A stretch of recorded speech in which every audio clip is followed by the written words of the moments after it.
unapologetic, unadulterated, and uncompromising. Greetings, brothers and sisters from around the world, and welcome back to the home, the haven, the stronghold, and the super fortress of intelligent black thought. This is, of course, the blackchannel.net radio. I am your host, your brother, your humble servant, Mr. Jason Black, also known as the Black Authority. And there is a reason behind that. There is a reason for that, brothers and sisters. Tonight is a very solemn night. It is a very solemn night because nights like this, evenings like this, days like this, weeks like this, they test our souls. They test our souls as people. Why? Why are we in the condition and the situation that we are in as black people? Why is that? Why? I posit to you all tonight that the reason that we are in the condition that we have been in for the last 500 years, the reason for that is because there are two factions battling within the African people. There are two. On the one side, you have us, the creators of language, math, science, medicine, astronomy, physics, philosophy, education, principles, morals, character, everything that has and does define humanity. What do all of those things do? All the things that I just said to you all of those things are what separate men, human beings, from dogs, cats, and rats.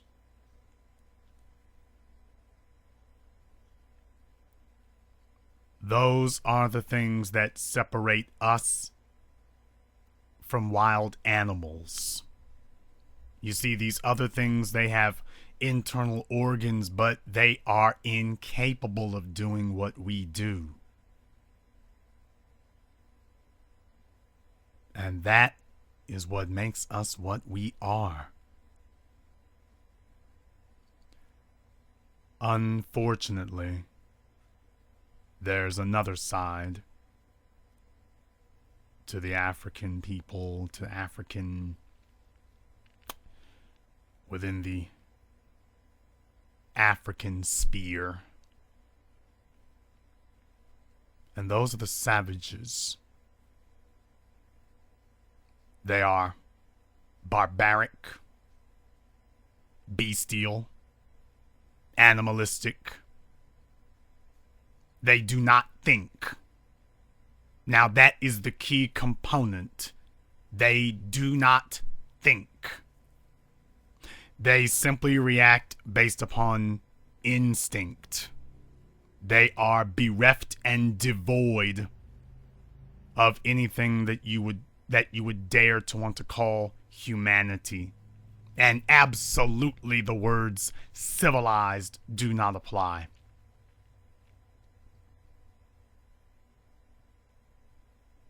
We have the savages and those who enable the savages.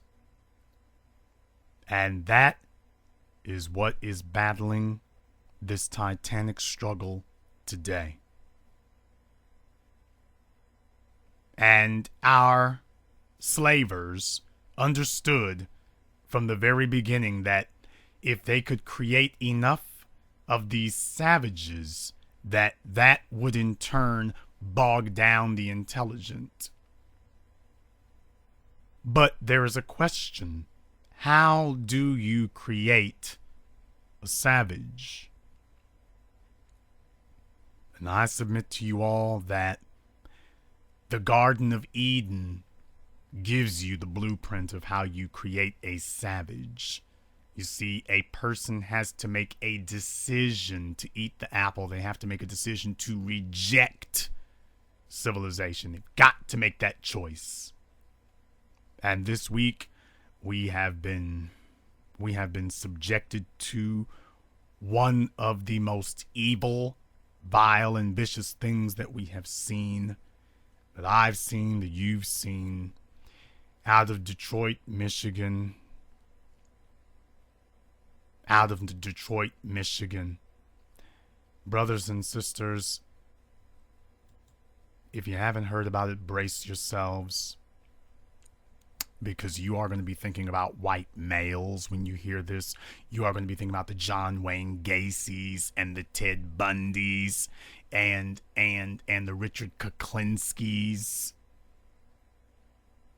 and the Jeffrey Dahmers. You're going to be thinking about them, and you are wrong. You're wrong.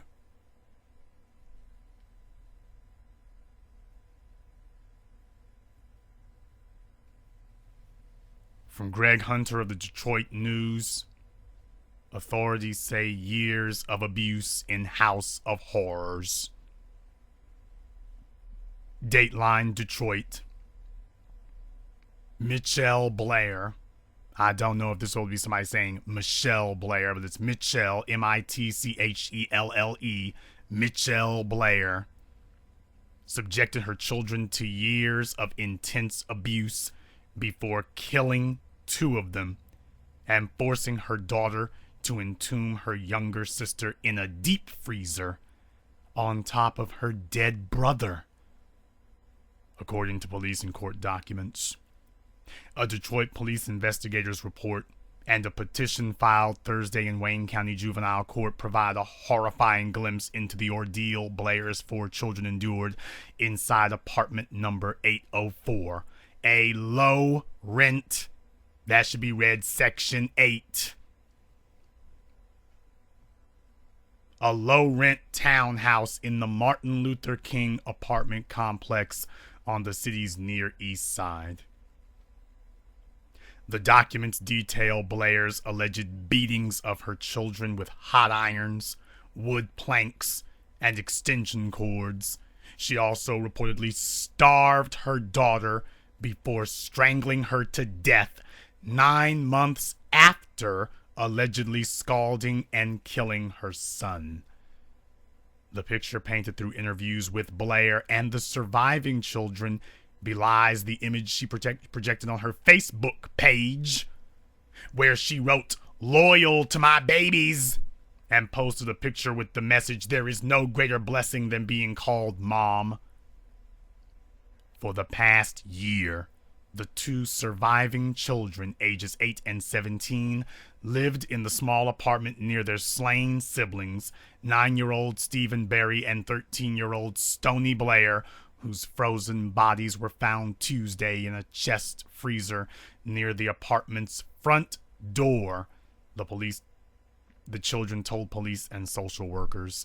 The records also show state child protective services workers twice investigated Blair twice for abusing her children, and that the abuse was substantiated although she was allowed to retain custody.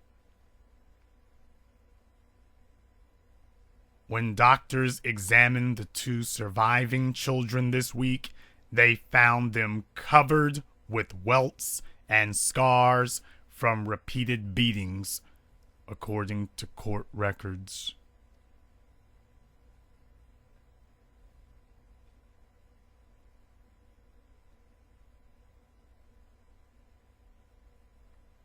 After Blair allegedly killed her children, she continued to receive welfare benefits, according to the petition obtained through the state attorney general's office, which was based on what the two surviving children told counselors.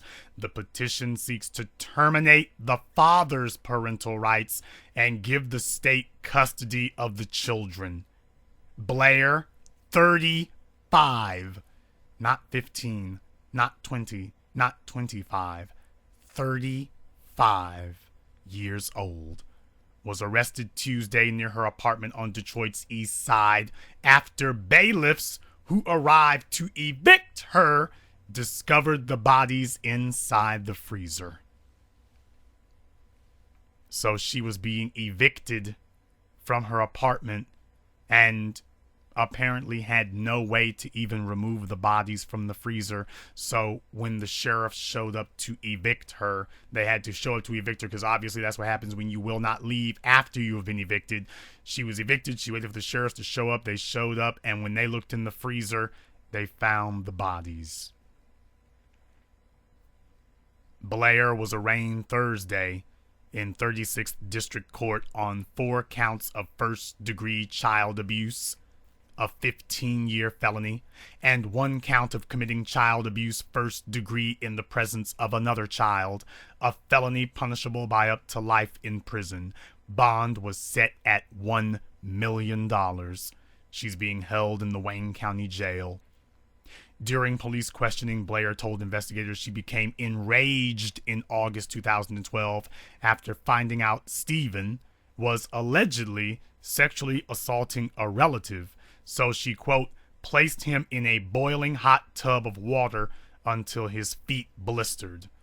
The report doesn't say how he died, but that it happened on or about August 30th.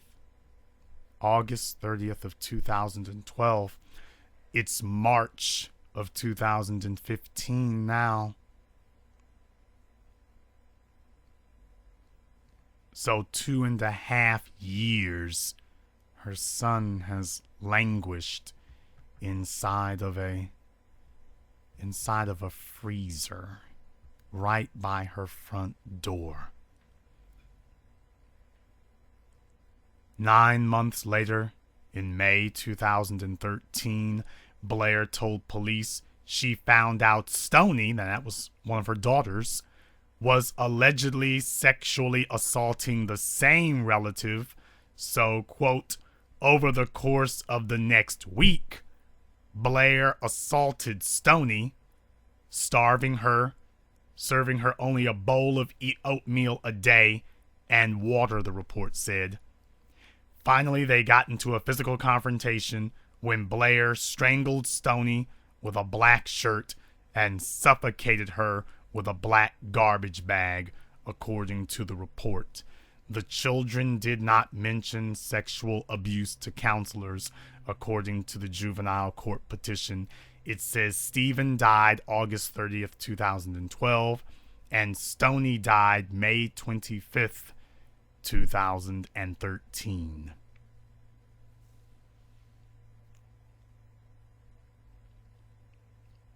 She had her children locked up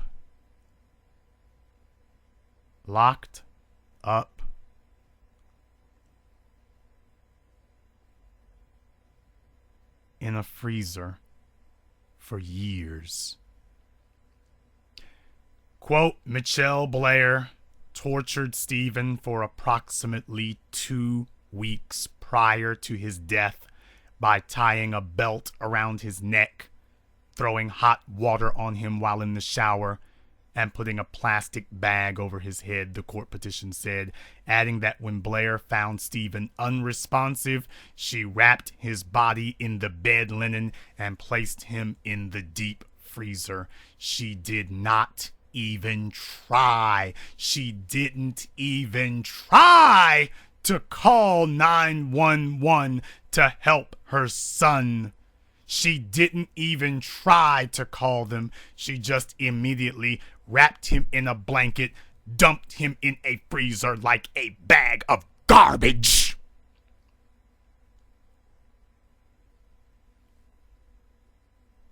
If that's not the definition of calculating, conscious decision making, then there simply is none.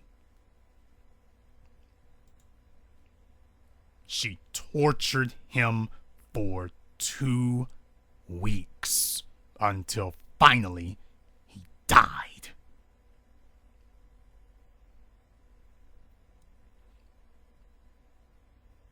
The petition deviated a bit from the story Blair told police investigators about why she killed Stoney. According to the petition, Stoney informed her mother that she did not like her 2 surviving siblings. Michelle Blair became enraged and strangled Stoney with a black t-shirt and suffocated her with a plastic bag. Michelle Blair then made the oldest daughter put Stoney in the deep freezer following her death. The surviving brother told counselors he knew his siblings' bodies were in the freezer. Understand something. The surviving brother is 8 years old. That means from the time he was 5. If you figure, he could have been as young as 5, 2.5 years. He could have been as young as 5. He could have been as young as 5, depending on when he was born.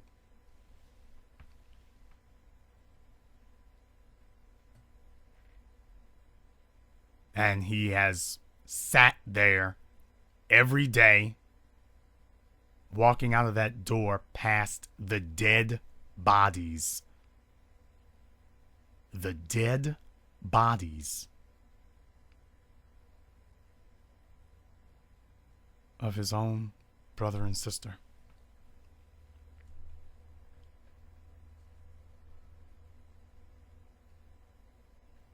"5 years old.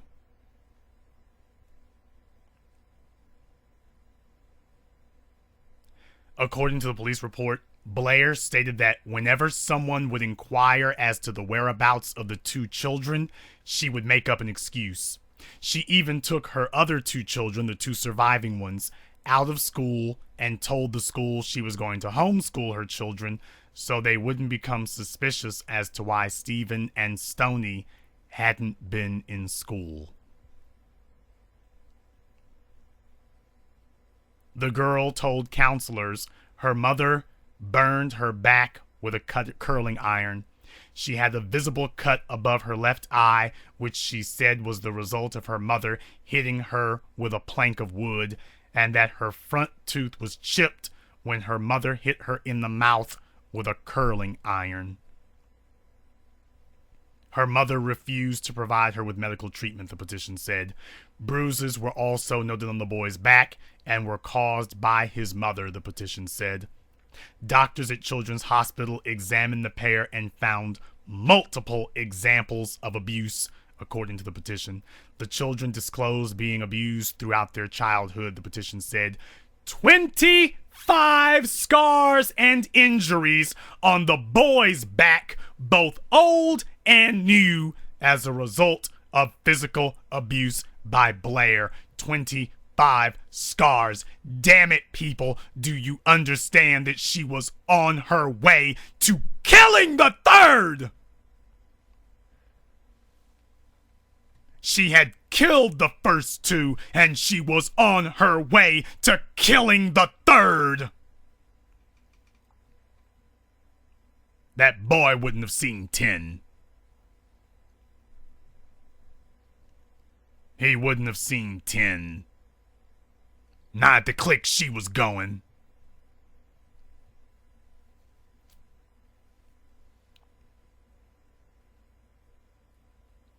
Numerous loop-shaped scars and injuries on the boy's body, including his back, right buttock, and right hip, the petition said. These injuries are consistent with Blair using an extension cord to physically abuse them. The girl has also been beaten with a cord and burned with a clothing iron, and has burns on her body. Now, did you all realize the change there? because she said that her mother had burned her on the back with a curling iron. But you realize here now it says the girl has been beaten with a cord and burned with a clothing iron. So not only did she torture the oldest child, she's tortured this girl. Like George W. Bush at Guantanamo Bay, she has tortured this oldest child with a curling iron and with a regular clothes iron. That's not discipline, people. You don't do that to discipline someone. You do that because you are a monster.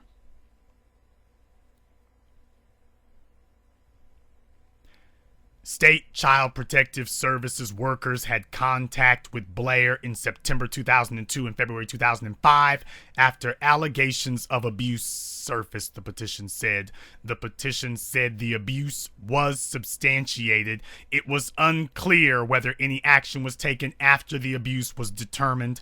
After the February 2005 Child Protective Services complaint, quote, Blair was referred for services through Families First, CBC Counseling Services, Eastwood Clinic, individual and family counseling and psychological evaluation, and Work First. It's unclear whether she received the services. Blair received $771 a month in food assistance and Medicaid through March, accepting government benefits for the 2 deceased children, the petition said. Oh yeah, she made sure that she kept getting her benefits though, didn't she? She made sure that she continued to get her benefits. She made sure of that.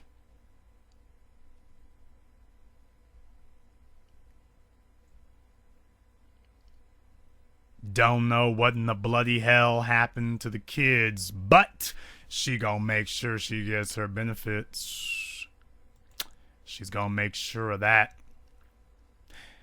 Alexander Dorsey, father of Stoney, and the surviving girl, so he is the father of the 2 daughters, the one that's dead and the 17-year-old that's still alive. Alexander Dorsey, last time that he talked to him, 7 months ago. That was the last time that he talked to them. So he's the father of 2 of the daughters, and he hasn't talked. The girl who's still alive, he hadn't talked to her even in 7 months. No wonder they could go years without him finding out that his own daughter has been dead since 2013. Your daughter has been dead for 2 years, and you didn't even know. You didn't even know she was dead.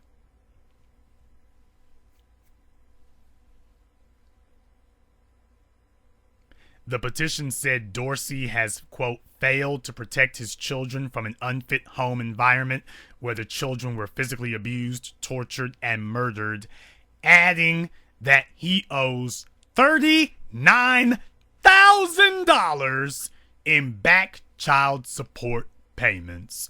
He owes $39,000, enough to buy a brand new Chevy Camaro. He owes enough money to buy a brand new sports car in child support. And to show you how concerned about his own children he is, he ain't even spoke to him in 7 months and didn't even know that the daughter was dead. $39,000 in back child support. Do you know what that means? That means that this nigga has never paid a damn thing for those children. He has never paid a dime. Essentially, this means that they have gone from children to adults, or at least they would have, and he ain't did nothing for them. Nothing at all. Stephen Berry, father of Stephen, and the surviving boy. So we got two guys. One fella got her pregnant with girls. Another fella got her pregnant with boys.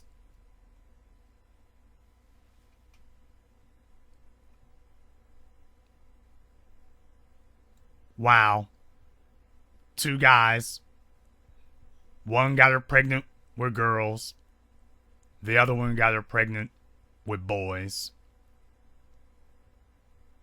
Now, in case you guys were trying to keep up, the girls were the oldest, the boys were the youngest, by the way. So there's not an overlap in the fatherhood, amazingly enough. Stephen Berry, father of Stephen and the surviving boy, said he last saw his children in 2012 and that Blair prevented him from seeing them. He owes more than $10,000 in child support for the two children, the petition said, adding he also neglected to protect his children from an abusive environment. Both fathers have criminal records, according to the petition, including convictions for drunken driving and firearms offenses.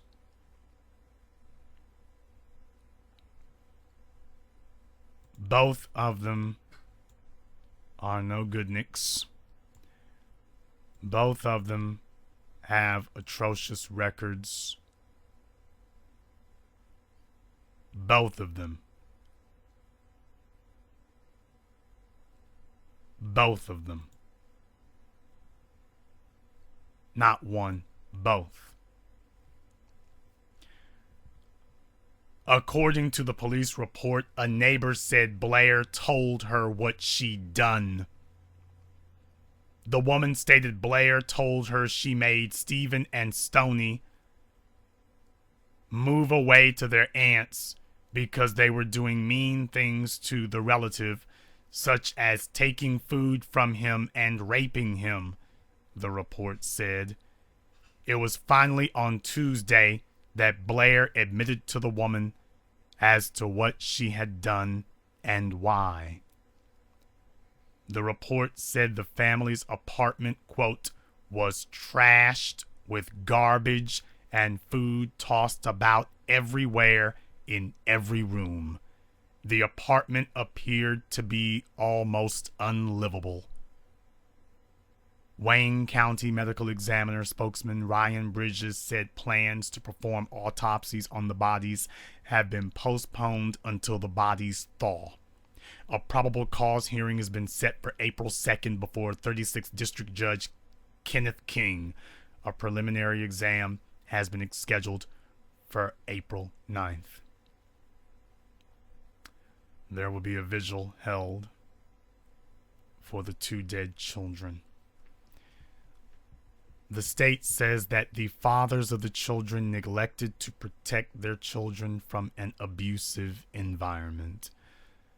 The father has failed to protect the children from an unfit home environment where the children were physically abused, tortured, and murdered. Brothers and sisters, this is a damn lie. That is a damn lie, and they are pointing the finger at the fathers to avoid pointing the finger at the state. You had child protective custody workers go to this woman not once but twice. Clearly you could see the condition of her living conditions. Why didn't you do something then?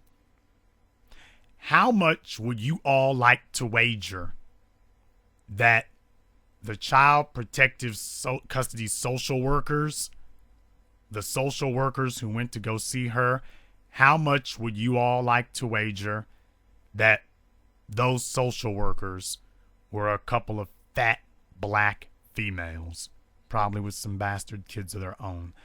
How much would you all like to wager that that is what happened? How much would you like to put on it? Would you like to try to bet against me? Because people have tried this one before and they've lost good money on it. You might want to think that one over before you decide to try to dispute it. You might want to think that one over.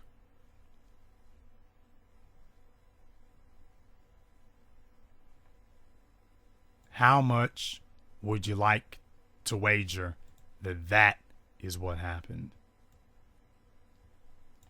How much would you like to wager? Every time you turn around, there's always people talking about, in the black society, they're always talking about, I want to go and take psychology. I want to go and take sociology. And the only thing that getting a degree in psychology or sociology is going to allow you to do is to become a teacher or a social worker. That is all you will be able to do with your degree in sociology and psychology. You will be able to do nothing more with it. And I tell you that a bunch of these people who are unfit as they can be are out there.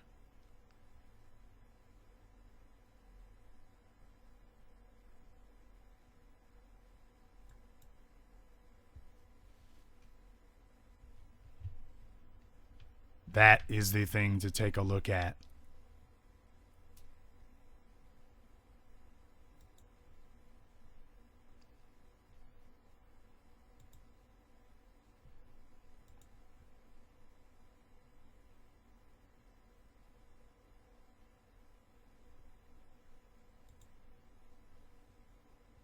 How many of you have thought about that for a little bit?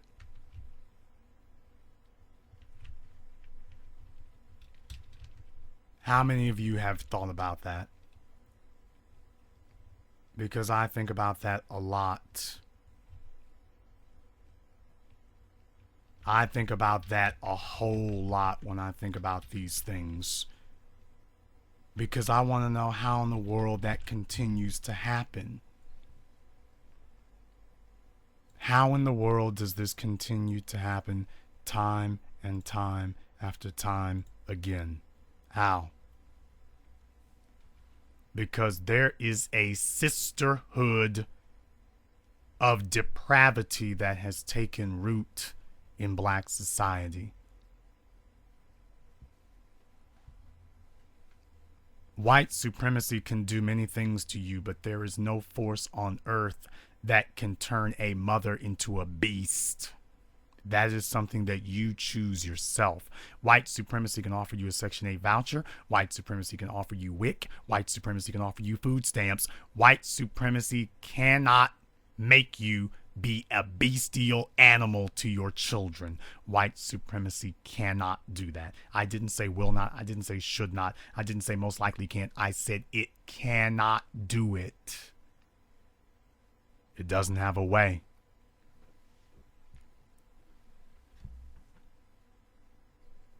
It doesn't have a way. It has no means, no mechanism whereby which it is able to do that. It has none. You have to make the decision that you are the animal and that you are here to take on the work of the slave master and the plantation for him, because you adore the slave master and the plantation, that you don't see the house of horrors as a house of horrors. You see it as home, that you are here to finish the unfinished work of slavery.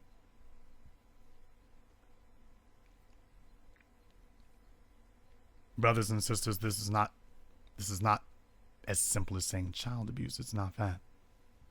You have the state that has engineered a system whereby which they employ black women to empower other black women to destroy the black home from the inside by destroying the children. They've created these huge apartment complexes that are more like prisons when you think about it. They've got white men, white real estate developers who come in now, and the old days of Cabrini Green and the huge tall stone brick housing projects. Those days are over. Now they build nice little townhouses and little ranch homes. Oh, they go upscale with it so they can get top dollar out of Section 8 for housing all of your bastard baby making broodmare super slut mammies. Oh, they get top dollar for it now. And as you can see, you can put a dog in a mansion, but you can't make it clean up its own crap because you put her in there. And as we've all seen on Facebook and Twitter and other places, the place is strewn with garbage, and that is a very common thing. Very, very common among these females of her kind. Very common. Very endemic. Section 8 and a nasty house go hand in hand. Oh, you didn't want to hear me say that. Section 8 and a woman in a nasty house go hand in hand because a man who is actually going to provide for a family will be damned if he's going to work every day and come home to a filthy house.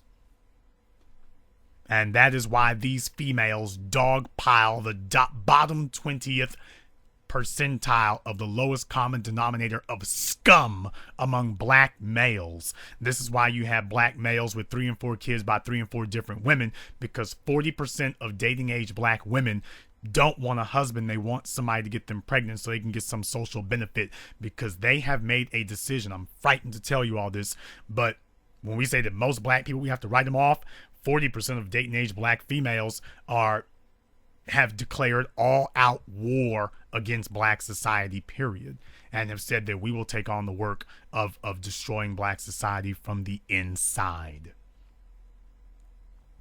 And they need a male who ain't about nothing, because a male who is about something ain't gonna get you pregnant. And if he does, he's not gonna be living in no nasty house. And if you try to do either of those things, he's going to take the children. Just ask Dwight Howard's wife how that works. A male who cares about his kids and has the means, you're not going to get away with that. So this makes them relegated to saying, no nerds, no guys who are about something. I can't use that. I need some dirty, dusty bum nigga. That's what I need, because he's going to give me a meal ticket. They see their own children as inanimate objects that you go and cash in for a check. And after you get the check, who gives a damn if the children die? Who cares if they die? Fewer mouths to feed. By the way, what they didn't mention is, now this no good piece of human trash, not only was she collecting her welfare benefits in Section 8, you know, she probably filed the child income, the earned income tax credit and child tax credit and every other tax credit she could for those kids, even after they were dead. By the way, you know, she probably did that. Probably got a little side money from their fathers while the children were dead. Probably got some side money from them too, by the way. Not probably, I'm sorry. No, not probably. She did. She did get money from other people for the children. She did, because there is another story that goes on after that. There's another story that goes on that talks about that. I was reading it there before, but there was another story where we go into that, where they go into, now this is the other part of the equation that nobody talks about.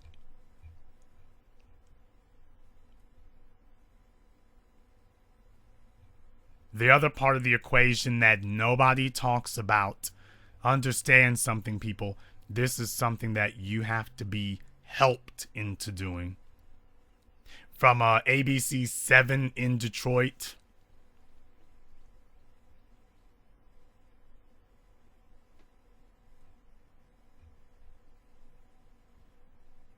No, not ABC 7. No, that's the wrong one.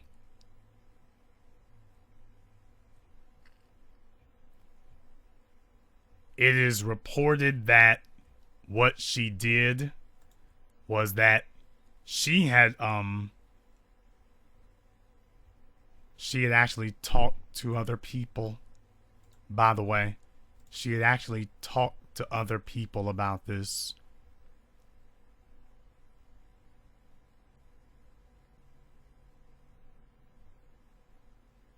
She had actually talked to other people about it. She actually talked to them and told them. She actually talked to her aunt. And her aunt had told her that you need to get off welfare. You need to get a job, or at least that is the lie that they're telling, at least. At least that's the lie that she's telling now. Now, from from Detroit Free Press.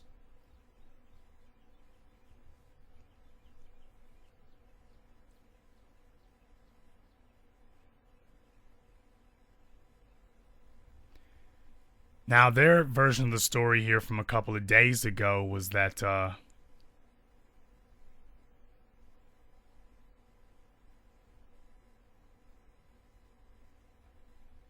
her mother, Michelle Blair's mother, actually lived in the apartment housing complex, the same one they were in.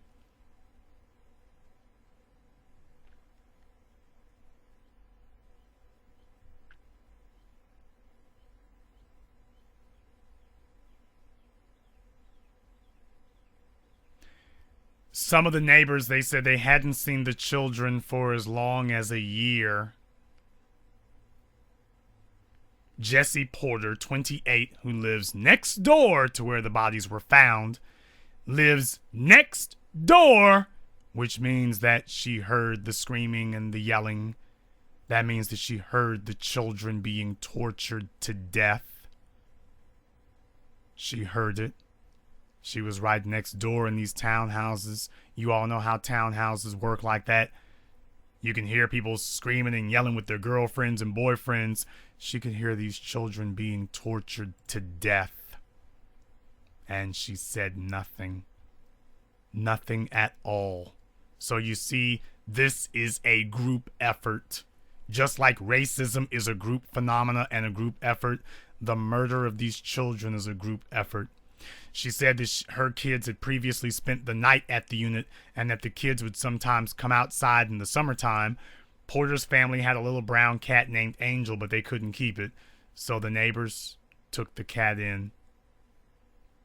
It's just very, very sad, she said. It's a sad situation.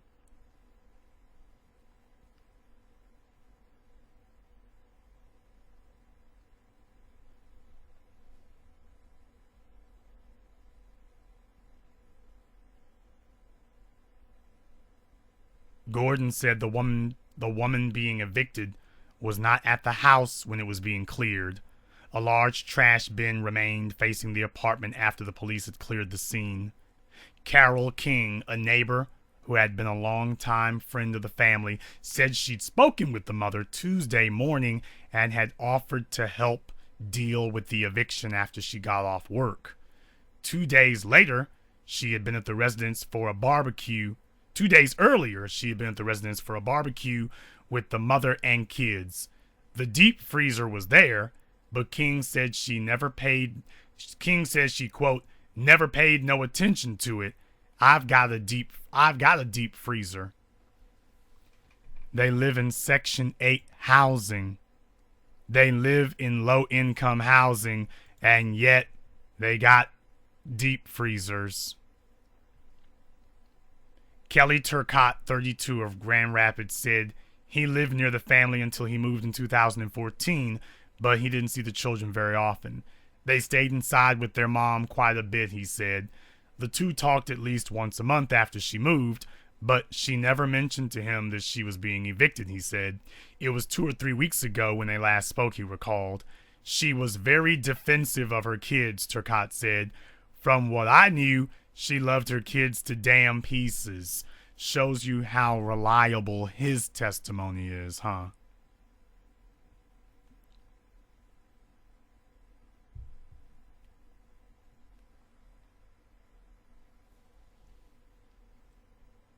This isn't the first time the Martin Luther King apartments have been in the news because of a tragedy. Let me say that again to the super sluts, dusty niggas, bastard baby making whores. Let me say that again for you. This isn't the first time the Martin Luther King apartments have been in the news because of a tragedy. In December 2012, an 8-year-old girl was fatally stabbed by her mother there. Samaria Green pleaded guilty to second-degree murder in the death of her child, Tamaria Green, and is in prison.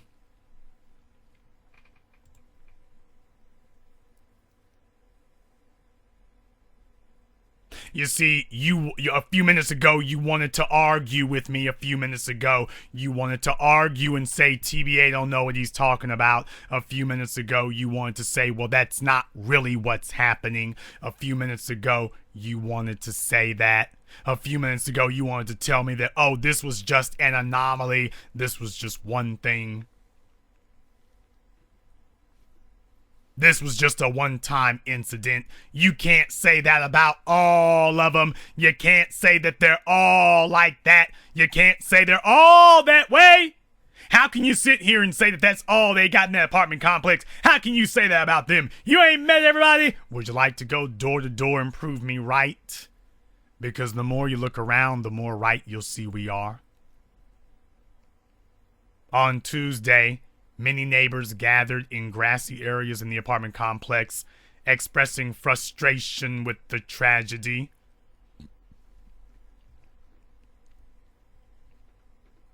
We lost 2 of our beautiful children down here in the Martin Luther King apartments because we don't want to pay attention or be nosy, said Yvette Whitfield, 52. So this is a message I have for other communities. Be nosy. Pay attention. They're children.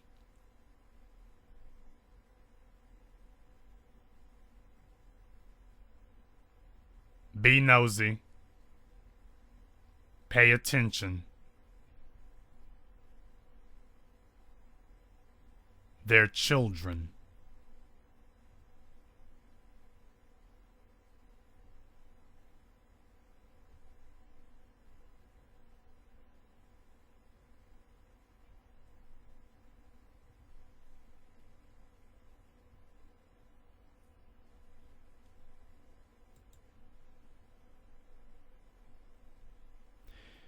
You must understand that the rot and the filth in black society will simply keep making excuses. As long as you sit there and talk to them, they will tell you, not all, it's not everybody. There's some good. That was just 1. Okay, that was just 2. Okay, that was just 5. Okay, that's just 10. As the bodies pile up, they will keep making excuse after excuse. They will keep rationalizing it away. They will keep stalling you. They will keep talking you and those children literally to death. They don't care about these children. You had an entire apartment complex full of females. A whole apartment complex full of females, and they are butchering their children. Let me say that again for those of you in denial. A whole apartment complex of low-income sluts, and all they do is have sex, breed, and kill their offspring. They have sex, they breed, they kill their children. And they drain public resources so they can keep doing it.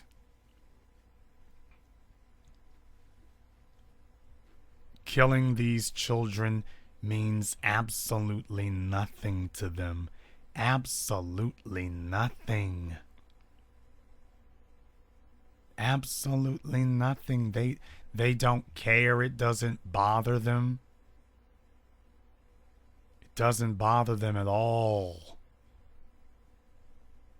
They are devoid of human decency.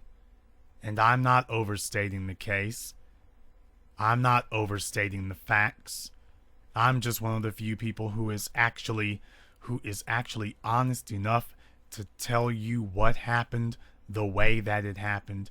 Now let's just see if this beast fits the profile. Now, you can go to her Facebook page, by the way. Her Facebook page is still there if you want to go see it. Last time that she posted on her Facebook page was January. When 7 a.m. was getting ready to go to theaters, she was posting on Facebook with 2 dead children sitting right by the front door. That's what she was doing. 2 dead children sitting by the front door. Just a couple of months ago. And she's sitting there in her Section 8 housing. Tattoos all on her arms, tattoos all on her chest. Trying to look cute. She's overweight, built like a blimp.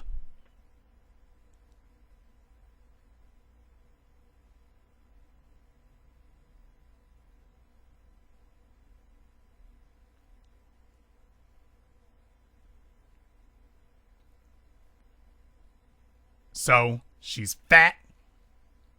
Looks like she got weave in her hair. Tatted up, hood ratted up. Trying to look cute. And of course, there was some dog ass, no good, broke down, butt face, dusty nigga sitting up here talking about, ooh, legs so smooth. Talking about her. By the way, he's been AWOL from Facebook since then, by the way. Her Facebook page is still there if you want to go see it. If somebody in the chat room wants to post that up, you can. If somebody wants to post that up, you can. But that's what you have. That's what you have.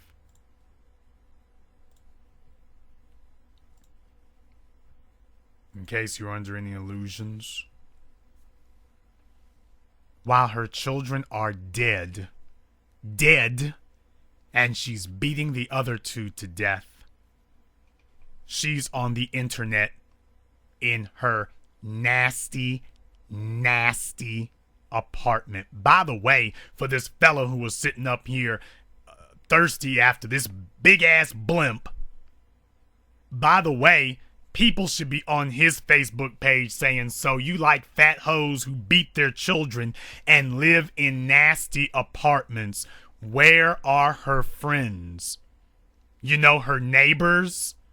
Because you see, I got questions about the hood rats in that place. And you've got a whole apartment full of, it's literally a den of rats, literally. How did their apartments look? All of her friends, I mean. How did their apartments look?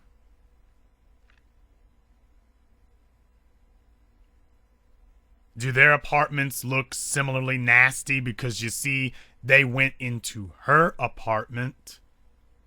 They went into hers. And as a matter of fact, that story from the Detroit News, they got a picture that shows from the window. You can see all the way back to the kitchen table that's piled up with crap all on it.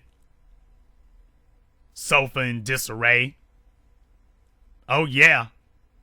Let's just say it like it is. Let's just say it like it is. I am telling you that she is not the exception. As with all of these Section 8 hoes, she is the rule. There is a reason that she wound up on Section 8 in the first place. There's a reason for that. There's a reason. And there's a reason why the bodies of children, not boyfriends, people, the bodies of children are piling up in these places, and you will continue to have the sisterhood of hood rats sit up here and defend this and say that we need to have mercy and forgiveness. Why? Because most of these females asking for mercy and forgiveness for her, they are the ones doing it to their children. We have a full-blown pandemic. There is a full-blown pandemic.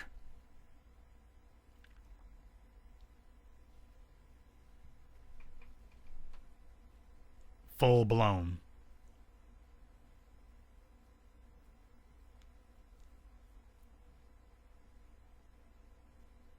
How old was she?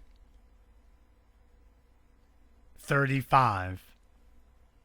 How old is her firstborn child? 17. So that means that she was about 17 when she started cranking out the kids for a check.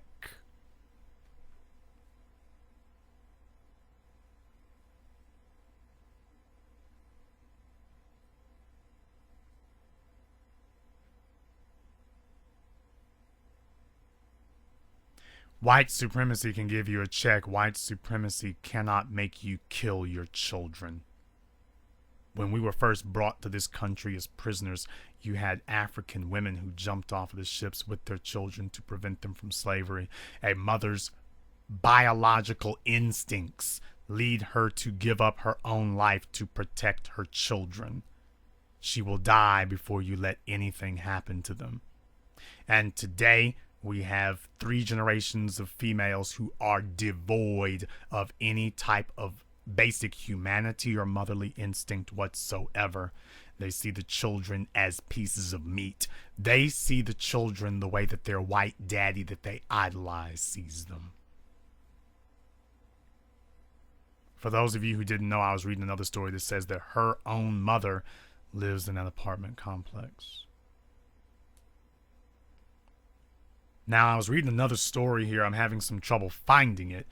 But there was another story that I had found that was talking about how she had, her aunt, that the courts are trying to decide what they want to do with the children. And that the aunt is saying that she doesn't know. She doesn't know if she is going to be able to get the kids or not. That the aunt is saying that she doesn't know.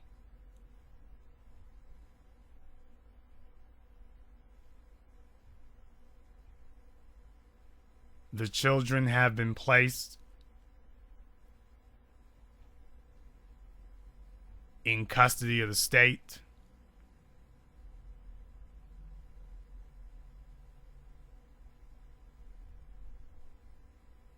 And now,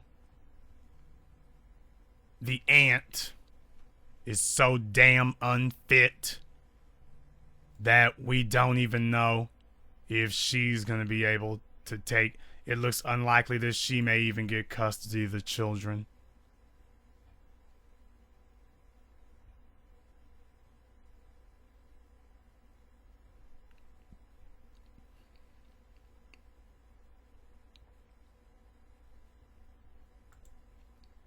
I want to go even further than that.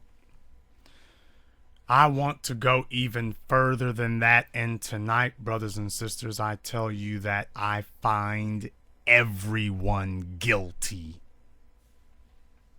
We have examined the evidence.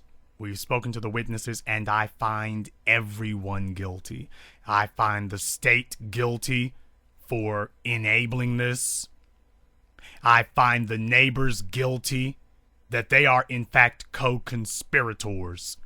And if I had my way, I would send in the Michigan National Guard, and we would march every single one of those fat, black, super bastard, baby-making Aunt Jemima mammies out of there in handcuffs and charge them with accessories to first-degree murder. I would march every single one of them out of there without delay.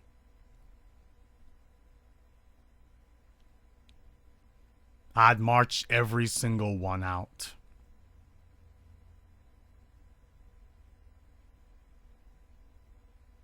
Because they all knew.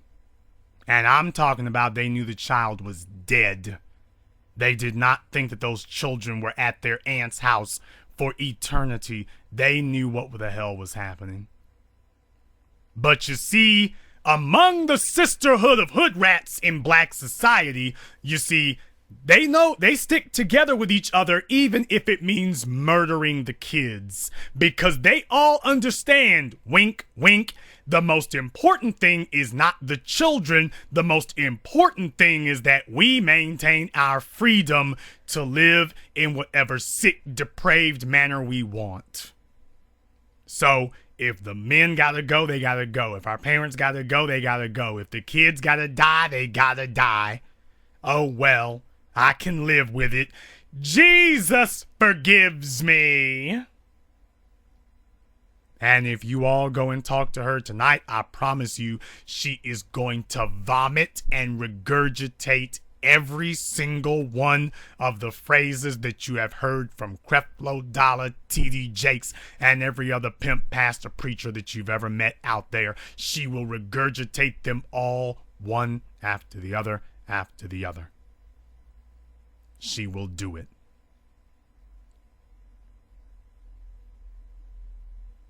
She will do it. She will sit there and tell you, it's okay that I slept with a bunch of men. Fornication don't matter. Jesus forgives me. It's okay that I abuse my children. Love your children. I can be why can't I be world's greatest mom while I burn my children with an iron? Why can't I be? Jesus forgives me. Why can't I kill my child? Thou shalt not murder. It's all right. Jesus forgives me. And Jesus is going to forgive me for what I'm going to do tonight, too, as a matter of fact. And we accept this as a people. We tolerate people who defend it. As a people, we tolerate it.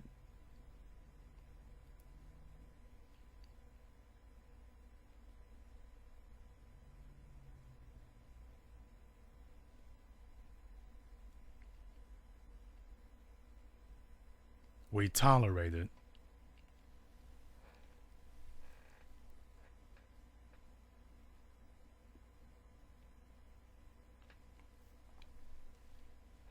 We allow these sluts to sit up in their homes. I'm sorry, sit up in our homes, paid for with our tax dollars. They never work a day in their lives. And we have people defending their right to sit and do it. The people who defend it, though, won't live nowhere near them, but they'll defend their right to do it. They'll defend their right to do it.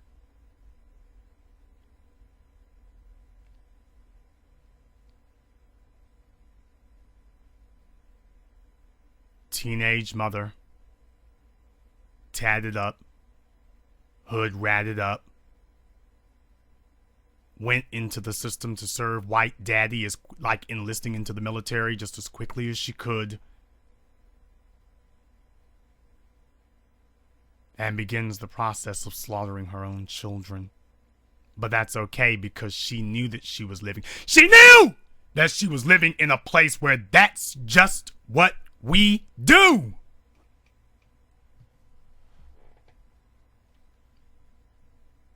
Can we just all be honest about that today? That's just what they do now. When you get these females together in these apartment complexes, that's just what they do now. You go find some no-good Negro to get pregnant by. May know his name, may not know it. Who cares? Getting pregnant by a bum is the thing to do. Getting on welfare and food stamps is the thing to do. Not being able to take care of yourself, don't worry, the government will cover it for you, is the thing to do. 50% of black females with herpes is the thing to do. A black male who's about something, too boring. No good prison inmate. Already got kids by other women, $50,000 in back child support. Hey, he's the man for me.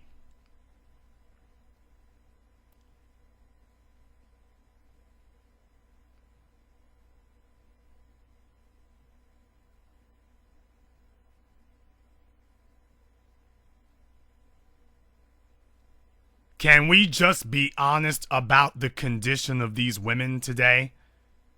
Can we just be honest and say the truth that Michelle Blair is indicative of the majority of black female culture today?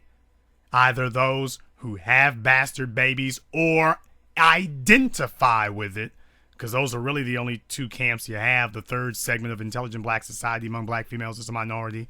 The majority, they either got bastard kids or they identify with those who do. So just like you have hard white supremacy and soft white supremacy, the Aryan Nation, the guys with the swastikas, the David Dukes, those are the hard white supremacists. George Zimmerman is a hard white supremacist. The jurors who acquitted George Zimmerman, they are the soft white supremacists. Well, you've got the hard hood rats, the hard bastard baby makers, the ones who actually have the kids. Then you got the soft ones. Some of the soft ones are married, but they identify with the bastard baby makers. Those people are absolutely intolerable, unconscionable, but they identify with them. Fits the model. I am at war with you because I understand that this is for the soul of African people. I am at war with you because I am not willing to tolerate even one more child dying because some slut with personal issues has decided that killing her children is the way for her to vent her frustration and anger at the world because she screwed up her own life. And now she's taking out her frustration on her children that she lives in a crappy apartment in a crappy part of town, ain't got but $700 to her damn name, and even that's given to her by the state. Her life sucks. And when we talk about hoes, she knows we're talking about her. When we talk about sluts, we know she's talking about her. She knows she will never walk down the aisle with anybody, anywhere. And she takes out her anger not at herself, but on the children. Because that nigga done left. He's gone.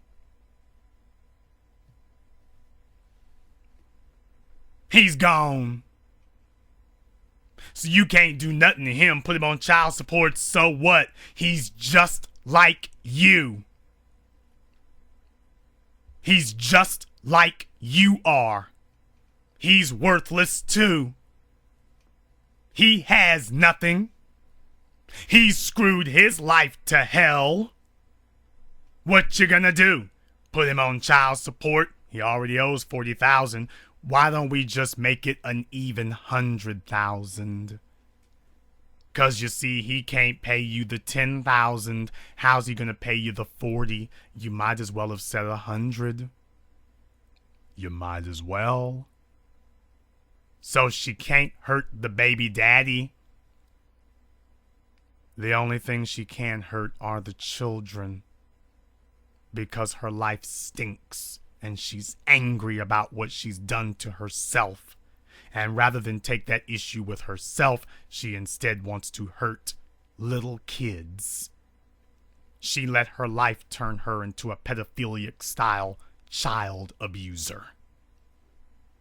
And that entire apartment complex and all of the low-income apartment complexes, all of the low-income housing around this country are filled with females who they hate themselves, and they're taking out their anger at the way they've destroyed their lives on their children. I am at war with you.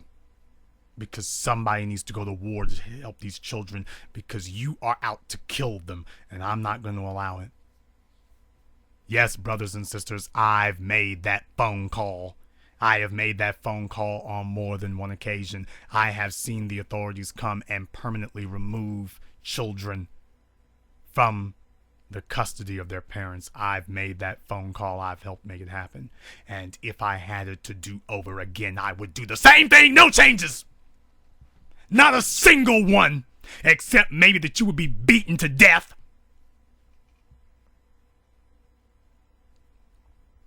But I have no regrets. None whatsoever. I've had to deal with social workers who didn't want to do their jobs, and I let them know full well I'm watching you. And you will follow up on it. Maybe you ignore other people. You will not ignore me. You will follow up on it.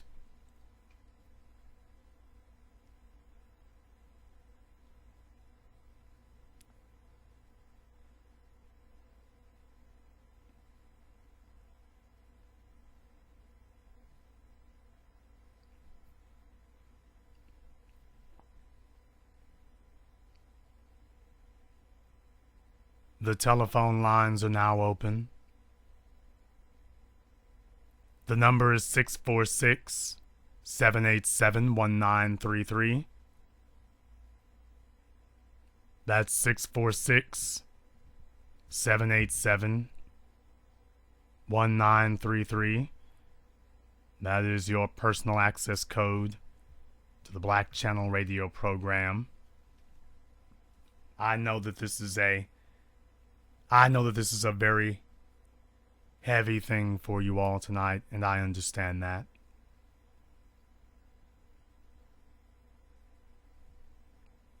I understand that a lot of people, that this is going to be a difficult thing for you to absorb. That this is the level of sickness that we have today. Do you know that just in the past week alone, we've got half a dozen stories just like the one I just read?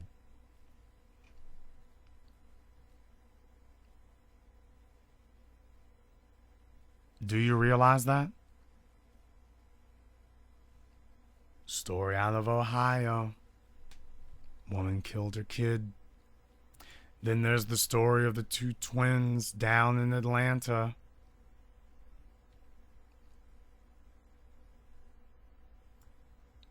They're 16 years old. Their mother was 34 years old. That's right. Conyers, Georgia. Two twins wound up beating their mother to death and was stabbing her, leaving her in a bathtub. Wait a minute, I didn't tell you the story correctly. You see, she wilded out one day. She was prone to doing that.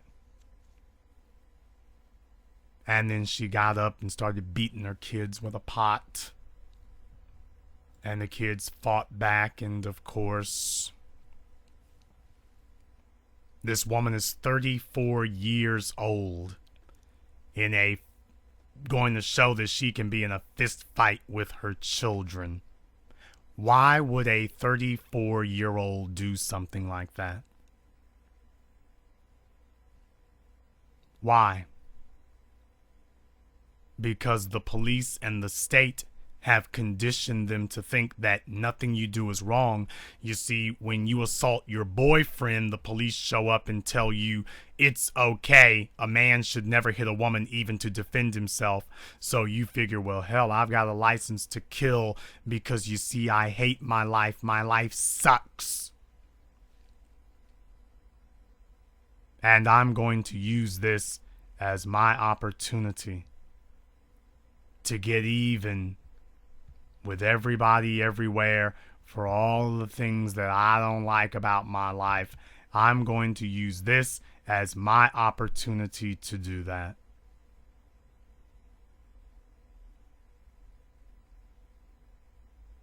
That's what I'm going to do.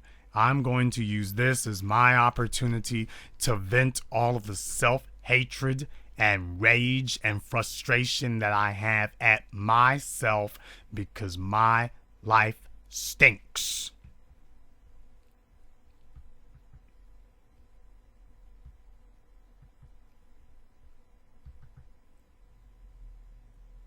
And that is the entire purpose and reason for all of this. And we have become so depraved and bestial ourselves that it no longer sickens us to see children dying. Children dying no longer disturbs us. It no longer bothers us anymore. It used to. But it doesn't. Not now. Not anymore. I want to go over that story with the twins out of Conyers, Georgia, but let me see if I can try taking a couple of phone calls here first. Caller from 479, you're on live with the Black Channel.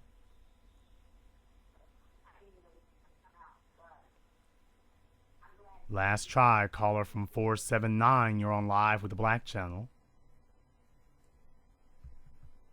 Okay, caller from 479 has been abducted. Caller from 678, you're on live with the Black Channel. Okay, caller from 678 has been abducted. It's Friday, so people have been doing their mollies and they're deciding that they want to call in. No doubt they've been raised in low-income housing projects as well, so they're dealing with a number of different issues. I'll show you what I mean. Caller from 479, why are you playing on my line? Hey, I wasn't playing. I'm sorry. I was really just listening. Do I need to press like 1 or something? As I said, brothers and sisters, this is what happens. We kind of just give birth to children. Nobody is really trying to help them. Nobody's really trying to do that. Channel 11 out of Atlanta did everything they could to demonize these two young girls, 16 years old. Brothers and sisters, two 16-year-old girls don't just grow up one day and kill their mother. They don't just grow up one day and kill their mother. Their mother was 34 years old, high yellow, and being 34 years old with two 16-year-old children, that means she was, what, 17 when she gave birth, starting to see a pattern. But of course, you all already know what the pattern is.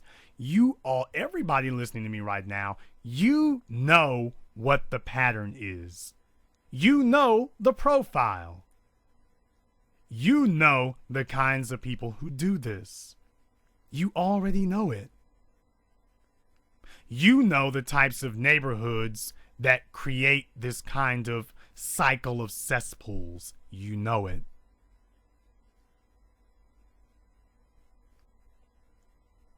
That we've got individuals, that this slut culture that we've created has raised generations of females who are angry. They're angry at themselves because they realize that the best chances of men, the best chances of income, and the best chances of life are now gone. And because there is no man, no parents to fight with, they instead direct their anger and their hate and their venom at their own children. Those two girls need to be released because they are what their mother turned them into. They are what she made them to be. Being a single parent is no excuse for raising a bad child. Divorcees do it all the time. You have bad kids because you're a single parent. Because you're not the type of personality that can handle a mature family situation. That's why you went into it wrong and screwed up. And that's why you'll stay there. And instead of accepting their punishments with grace, they instead decided, well, to hell with it. I might as well go full monster. I might as well go full animal.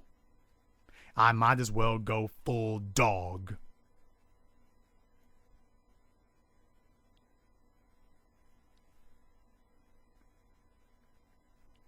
In black society now, we don't have domestic violence.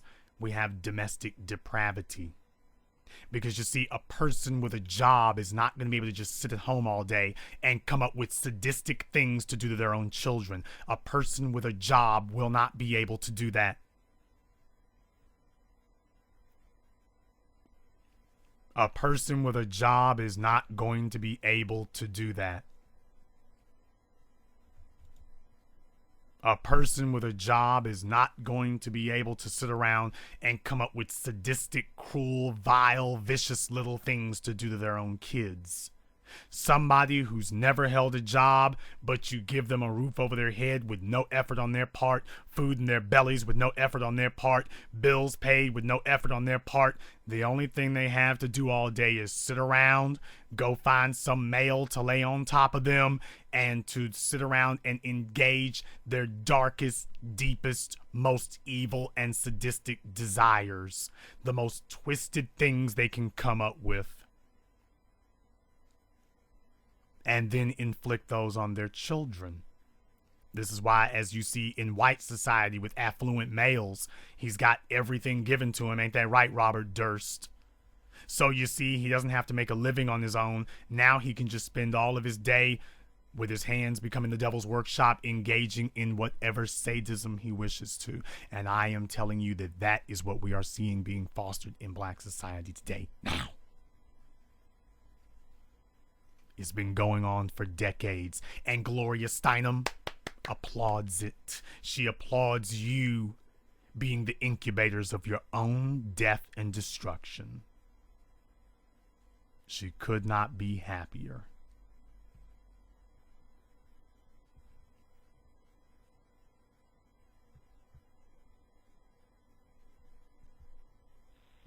Caller from 718, you're on live with the Black Channel.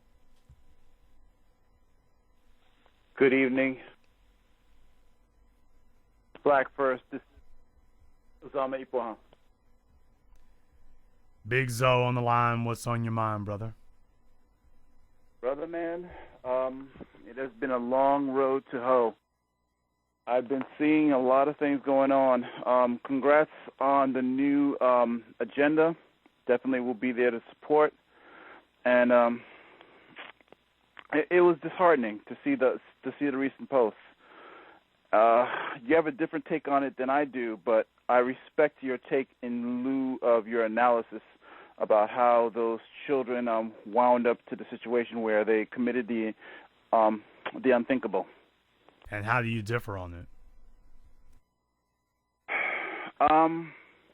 Being that we're going to have to reform the society and we're going to have to sort the wheat from the tares, I don't know if they can be redeemed. They might be too far gone. Are you talking about the twins? Yeah. Brother, to be totally honest with you, I think they can be because I believe their version of the events. I believe that their mother was a vicious, violent, Evelyn Lozado type individual, and that these children had had enough of being beaten on. They had had enough. And one day they finally got up and did something. Show me where these children had any problems like beyond that. Show me where they've done something like this similar before. Their mother was a wild animal, and she was turning her children into wild animals. I believe that under the right circumstances. Now, we would need, to be totally honest with you, I would want to take them to a different type of place. I would want to take them to like a survivor island. Because at this point, they would need to be completely and totally reprogrammed. I don't think they're a lost cause, but when the state of Georgia gets done with them, they will be. Yeah. They've gotten sentenced to 30 years, a life sentence. They will be 46 by the time they get out of prison. And the prosecuting attorney says that they want it to be without parole. So they'll be 46 years old. They were not allowed to be children, and now they will not be allowed to learn how to be adults. They will only be taught how to be inmates. They are going to come. They went into prison with no job skills, no life skills, just trying to figure out what a life ambition would be in between trying to survive their mother's savagery. And when they leave, they will be leaving with no life skills, no job skills, after spending 3 decades trying to survive the prison savagery. They will be 46 years old.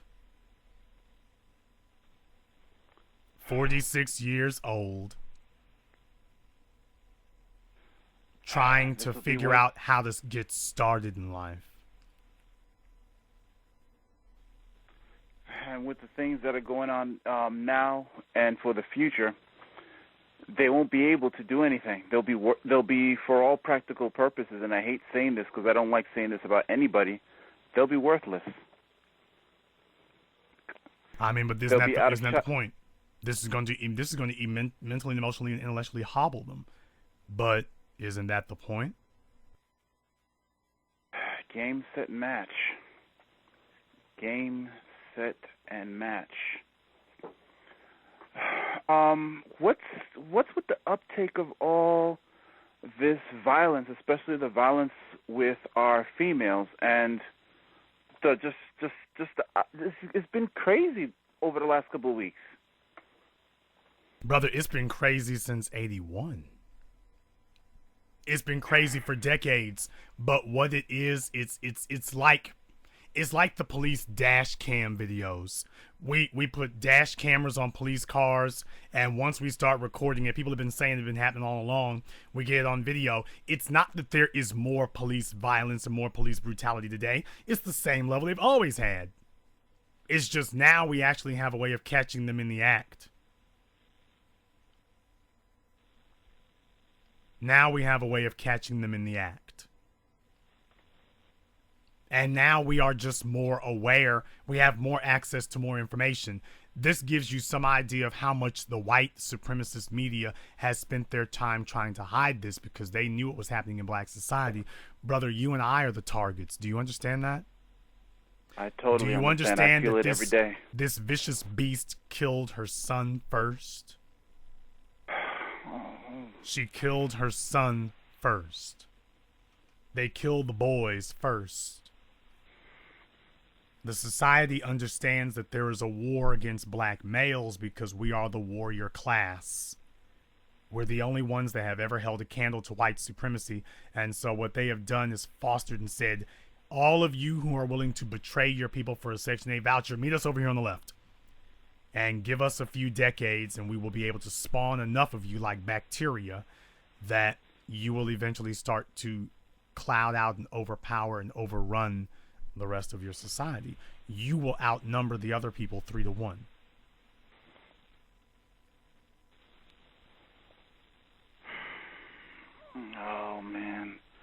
We need projects like Dr. Umar's school and more now more than ever. But what we the need thing is a that black the thing, society that gives a damn. Brother, you have a whole complex full of bastard baby makers, and nobody gave a flying diggity damn what happened to those kids. And yet all them hoes, and I'm calling you sluts what you are, all those hoes would be on Facebook talking about, I love my kids, I take care of my kids, I'm a big mom, I'm the mama and the daddy. And next time you see one of these fat sluts on Facebook with her tattoos, I want you to know that that's what you're looking at. Michelle Blair. ugh, I did the definitive video about Michelle Rowling. yeah. I did what nobody else was willing to do. I walked through her life and I confirmed it. Jaleesa Martin, I walked through her life and I confirmed it. And I had to do it again with Michelle Blair. Showed you the Facebook page. Showed you the thirsty, dusty, no good bummy niggas. Showed you the lifestyle, predicted it from the beginning that even with that black and white blurry picture, I said, wonder how many tats she got. Whoa, she was tatted up and hood ratted up. She ain't even gonna have room in that prison for new tattoos. She won't even have room for new ones. She's got so many now. She fit the profile. And the problem is that we as Africans in America, we have accepted that as the norm.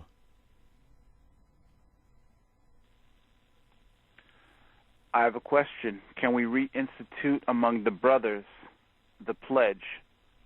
And can we start letting people start adhering to the aspects that you espouse in your video essay, The Dumb? Brother, the only way that we are going to change this situation is that we have to become the power brokers ourselves. We as intelligent black people must own every politician where we are, starting at the city level.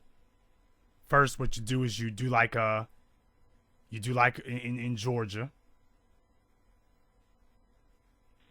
where you get rid of the Section 8 vouchers, and like in East Point, Georgia. First, we get Wait, you serious? First, we get rid of the available housing. Because you see, you can't use your Section 8 voucher if there is no Section 8 housing. You can't make a Section 8 voucher if there's no Section 8 housing. You can have a voucher, you just can't use it. So you could do that at the city level. You don't even need the feds for that. At the city level, make sure that every single house in that city that does not have somebody living in it, make sure it's owned by a private owner with some sense. And the rules should be simple. No Section 8 allowed. No Section 8 allowed. You could do that. You can do that at the city level. You don't even need the state or the feds. You can do that at the city level. But you see, brother, you and I can't do that if we're waiting for Donald Sterling to open up a new housing project. We can't do that.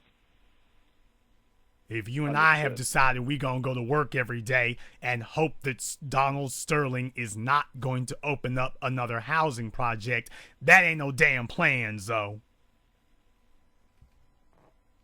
That ain't no plan.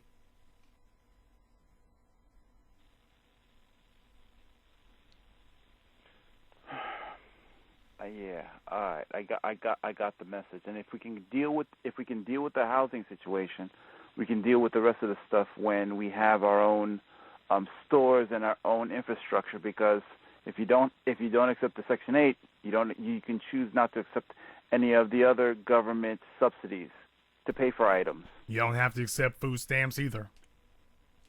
Like I say, I mean, now, of course, you're never going to stop places like Walmart. They are voracious animals. True. And, you know, a third of their grocery store money comes from food stamps. I get it. You're not going to stop them, but we don't have to make it easy for them. We do not have to make it easy. You might be able to get food. You just ain't got a place to take it to. Next thing is the social service workers. We need to get a bunch of Asians or black men.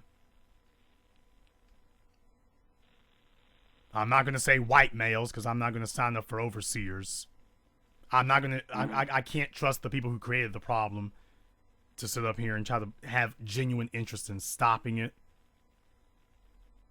But you need to have some black men or some Asians. You can't have. I'm just gonna say it just like it is, and this will upset a lot of people, but it's the truth. You cannot have black females trying to police other black females. Where there is too much of a culture of hood rat sluttery among black females today. You cannot trust black females to enforce civilized behavior on other black females. They all identify with each other too much, even to the death of children. Children dying no longer shocks or offends black females like it used to. Therefore, we cannot trust them to police each other. We just can't. The record shows that behind every dead black child that social services came out and checked on, social services was called, which means somebody gave a damn. Somebody did call, but what good is calling social services if you're just going to have Sidibe show up and Sidibe is going to say, well, I'm going to give you some time to get this together here, girl. I'm laughing because I used to be a child protective services worker in New York City, and it's a whole different level of care and accountability. The brothers were very careful about when they did their investigations, as well as also if we even had a whiff of it, that there was a problem, we did our removal, we went to court, and we worked everything through the system. We put services in place, and it was not an easy way to go. Just it wasn't a rubber stamp, and it shouldn't be. Go ahead. It's devastating. But the funniest part is what you describe about some of the females working there. When it comes to our people, there were two groups. There were those young, fit, and this and the other, and then there was the other group. And it was, wow. It was like night and day between the two classes. And the sad part is, it's in a lot of areas, it's one big racket, because some people take the job seriously and they're committed to it, and some people just looked at it as a paycheck. And it was the reason why I had to walk out. I didn't even stay longer than 2 months.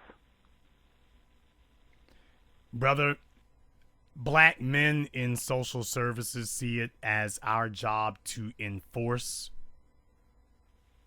the system. Most of the black females in it see it as their job to obstruct the system. That they are there to get to this sister before the system can get to her. Their job is to intercept anybody, including black men. And that's why I started off the broadcast by saying that they think that being female is more important than the life of their own children. Who cares that the children die? And Gloria Steinem applauds you because the plan is working beautifully.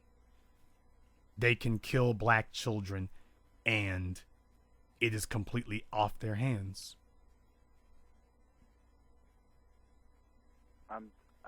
It bothers me to see that this has been so successful, and there's so people that are actually realizing what is being done in their names and by their own hands. It bothers me. I was having an argument at work with some.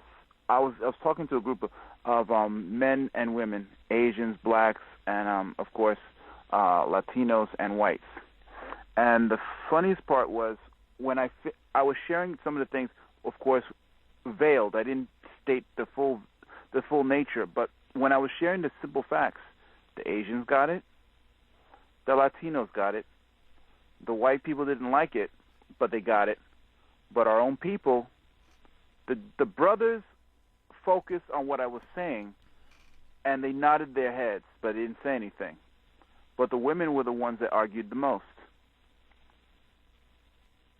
And that's still bothering me even now. And the question is, what do we do about it? As black males, if we're just going to look at the city council and look at the city government and just look at it and shake our heads, brother. They ain't hitting on nothing. The police are out here gunning us down, and you've got a bunch of lesbian broads out here telling you that the most important thing is being gay. Now, as black males, we have a choice to make. We are either going to stop this war on the warrior class and do the work of rebuilding black society, because we are watching men and women, our sons and our daughters. Do you understand that she killed her son and then killed her daughter because she got pregnant by two dudes who didn't give a damn what the hell was going on? The enablers. And I'm telling you that we are the ones who are supposed to be there to help stop this. And what are we doing? We're trying to survive. We're trying to get a date. We're trying to do everything except make sure that this cannot happen again. Everything except that. And folks don't understand why I do not have any children while I'm not married. Well, they understand. Everywhere I go, people's like, hey, I tell them, we talk, especially my patients. We talk, everything goes, and it's like, hey, you're a nice guy, you're handsome and all that. So how old are you? I'm 41. Oh, really? Oh, cool. All right, so how many children do you have? None. What, you don't like children? I said, no, I want to be married first. I'm saving up for a house and a car this year, and then hopefully I find the woman of my dreams. It's like, wow, aren't you old? I said, no. You're supposed to get yourself together before you start thinking about having children. People with screwed up lives always ask stupid questions, but go ahead. And this is the thing that we're really, really working, because there's a good, slowly but surely, the message is getting out there, and it's a simple message, but it's having profound results. I'm telling the guys that don't have children, those 30, 40, and even in their 20s, get your money up first, get yourself established, then find your wife, then have your children. And in the meantime, we can't do things by ourselves. We have to work together, but at the same time, you have to do the work yourself. There are no handouts.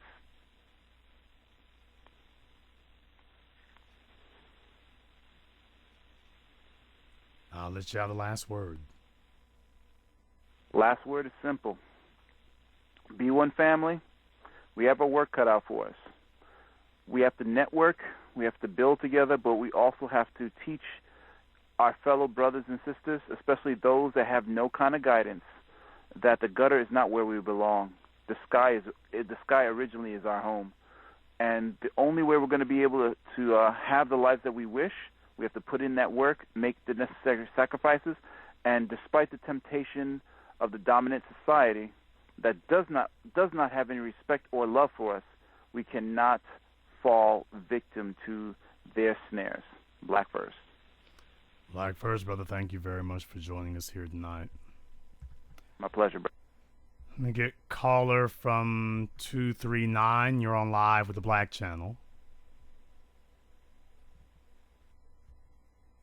I'm sorry, I was just meant to listen. Okay. Do you know what the number 1 looks like on your phone keypad? I didn't get that. You might want to get acquainted with it. I'll give you a chance to try that again. Let's get caller from 912. You're on live with the Black Channel. Black first, Mary, Stephanie. Black first, Stephanie. What is on your mind?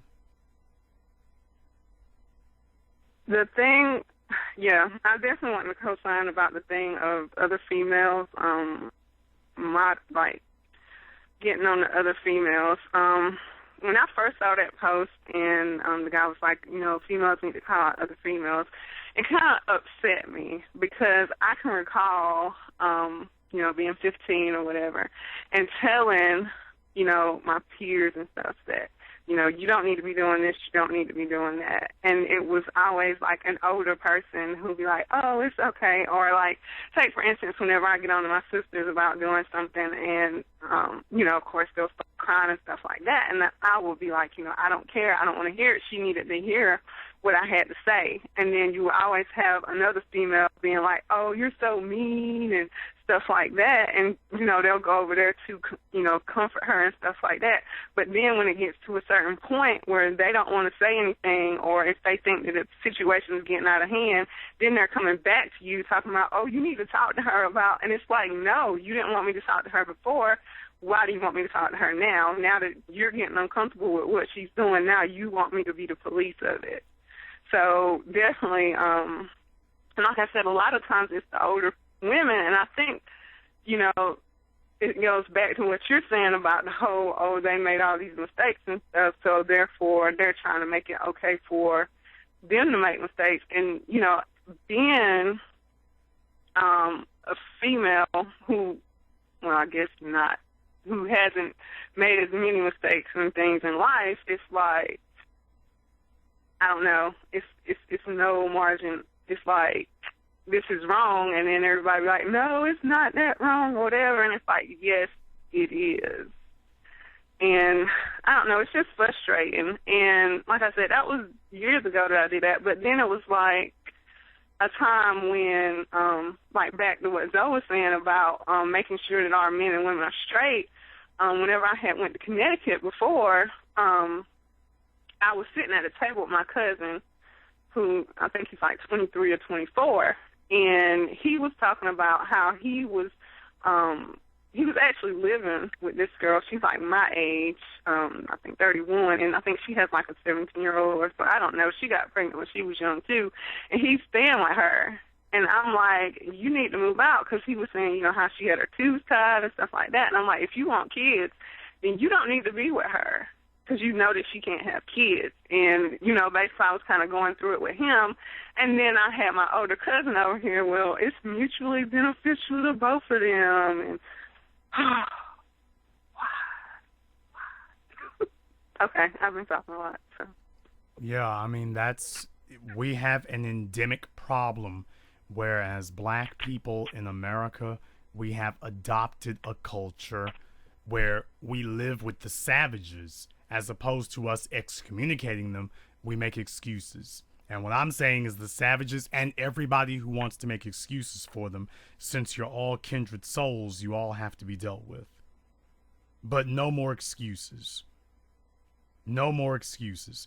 We are burying children now, and we've got people literally lining up telling us that, well, that's a sad thing, but hey, you know, stuff happens. I mean, that's literally how bad it's gotten now. That's literally how bad it's gotten.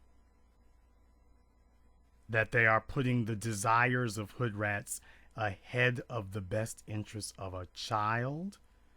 What kind of monster does that?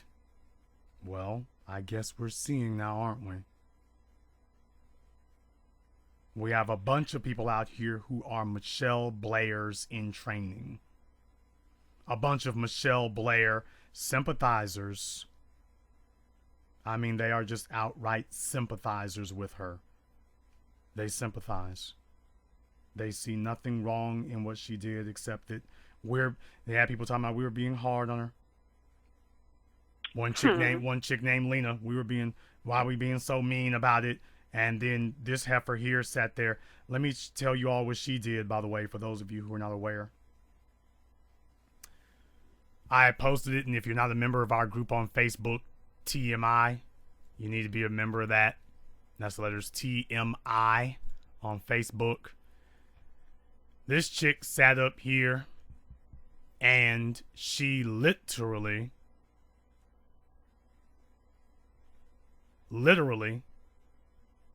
told us, when I said that she had kids, she literally sat up here and said that she didn't. Who said I had any kids? That was literally what she said. Literally. And then I went and did a screen capture from her page that shows her saying thanking people and being congratulated for her. She had a bastard child.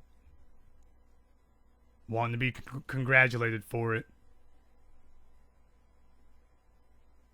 Wanting to be congratulated.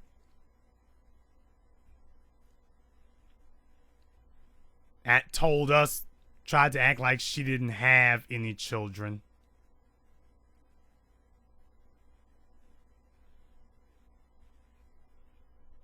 No wonder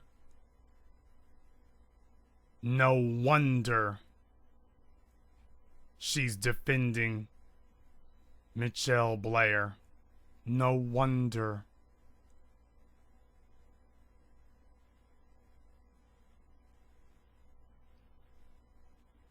It's real sad out here. Do you realize how close we are to seeing that happen again? Because that chick's got a kid. Do you realize how close we are to seeing that tragedy repeat itself? I mean, we've actually found one that we can identify now. She's sitting right there and telling us, hey, she's on the internet not claiming her child. What's to prevent her in real life from doing something to that child? She's already shown us that she has a propensity for denying that her kids exist. What's to stop her from doing it in real life? What's to stop her? What's going to stop her? She's already defending Michelle Blair, which means that she already has it in her head. She already has it in her head that that's acceptable.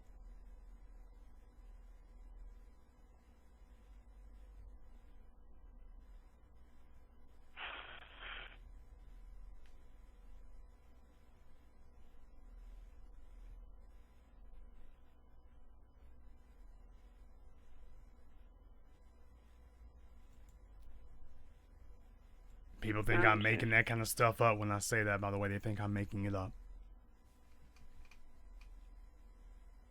And I'm not saying this, you know, a lot of folk out there, they don't like it when we start talking about these problems. When I talk about black males need to have their money right before they talk about having a female, they get mad at me. And when I say that black females today, that there's been an adopted culture of depravity, they get mad at me.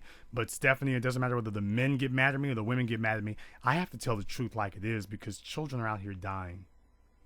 The police are running wild because they do not see any men to stop them. And we are burying children. Not even little kids anymore. Now, they're waiting until their kids are 10, 12 years old and killing them. They've just decided that, hell, I just have a pass. I literally have a license to kill now. A literal license to kill.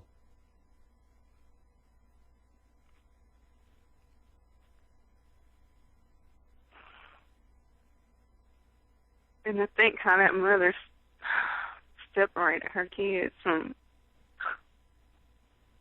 oh my goodness. Now the real question becomes, now what are we going to do about it?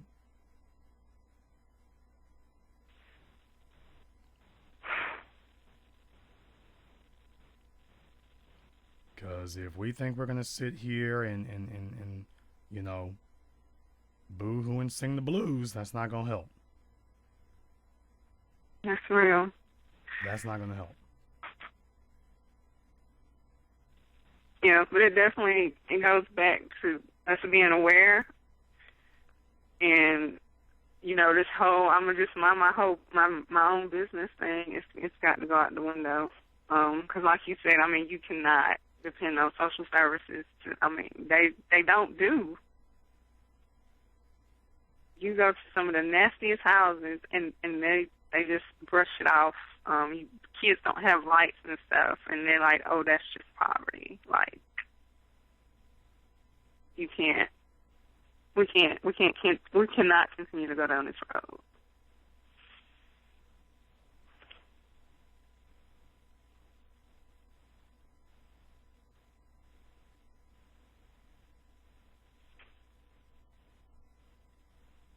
I'm gonna do what I have to do. And I don't care if people despise me. I don't care what they think. I'm going to do what has to be done. And if it makes a ton of enemies, so be it. I've had enough graves. We've visited enough graves, and people should be ashamed that we have so many now. You've got one apartment complex where the body count of children stands at 3 in at least 2 different apartments. How many other children have died in apartments, and they just didn't mark that as the same thing that was covered up by social workers or cops? How many of them have died in other apartments, and we just didn't know? How many? How many others? That's 3 just in this apartment that we can name. I mean, just in this so far that they've admitted to. Just 3 that we're able to confirm. How many others are out there? How many others?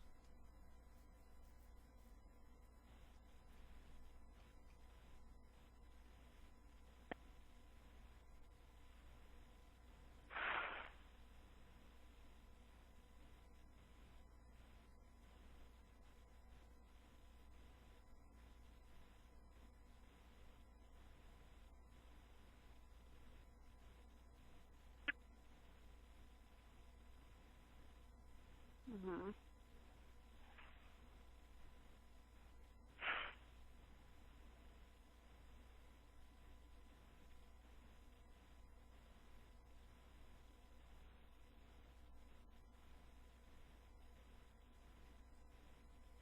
Our children can't get a break, it seems like.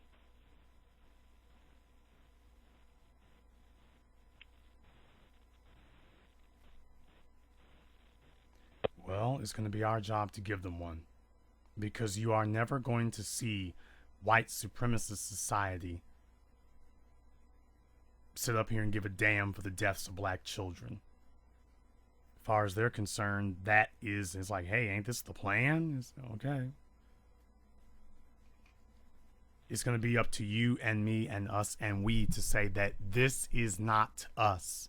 As Africans, this is not us.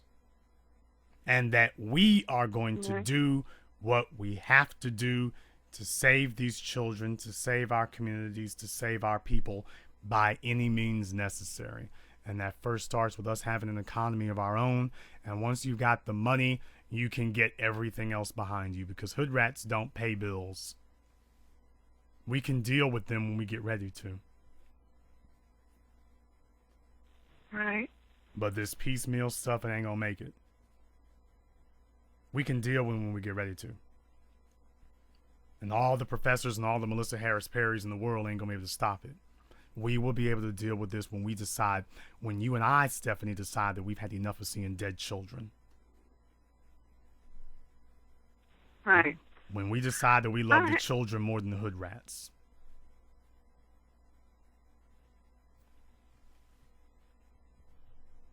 When, I'm sorry, I gotta get my mind. Because I know you mentioned having, like an agenda and maybe having a meeting and stuff. Have you, I'm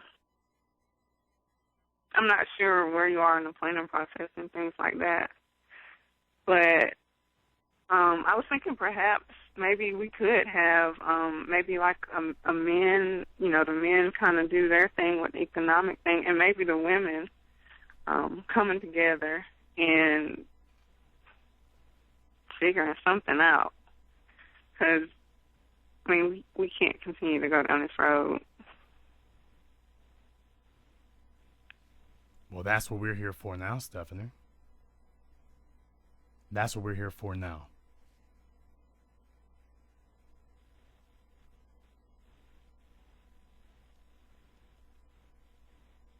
I'm just...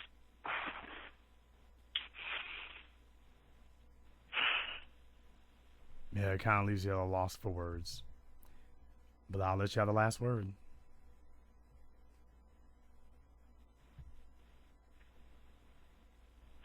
All I have to say is we have to look out for each other, guys, and it's all of our responsibility to watch out for those, especially those who cannot speak for themselves. We have to be their voice. Black first. Black first, sister. Thank you very much for checking in with us here. Let me get caller from 972. You're on live with the Black Channel. Hi, Jason. It's Kim. Hello, Kim. What's on your mind? Oh, well, I just wanted to comment on the story about the twins in Georgia. And I will say that I do agree with you that there's more to that story. And just when I read that story and the girls talked about how their mother came at them with a pot, and one of the girls defended her sister and hit the mom, and the mom was bleeding, and all the mother could say is that I hate you. I hate you both. And I thought it wasn't much said about that, but I thought that was very compelling part of that story, is that the mom was hurt and bleeding, and that's all that she could say to her daughters, is that she hated them and she was dying, or possibly, maybe, I don't know if she comprehended she was dying at the time or could have died, but that's what you would say to your girls, is that you hate them. So I think there's an underlying issue there, and there's a reason why those girls were depressed and vicious. Their mom perpetrated that on them. And I think it goes back to her being a young mother and not wanting them, because there's a difference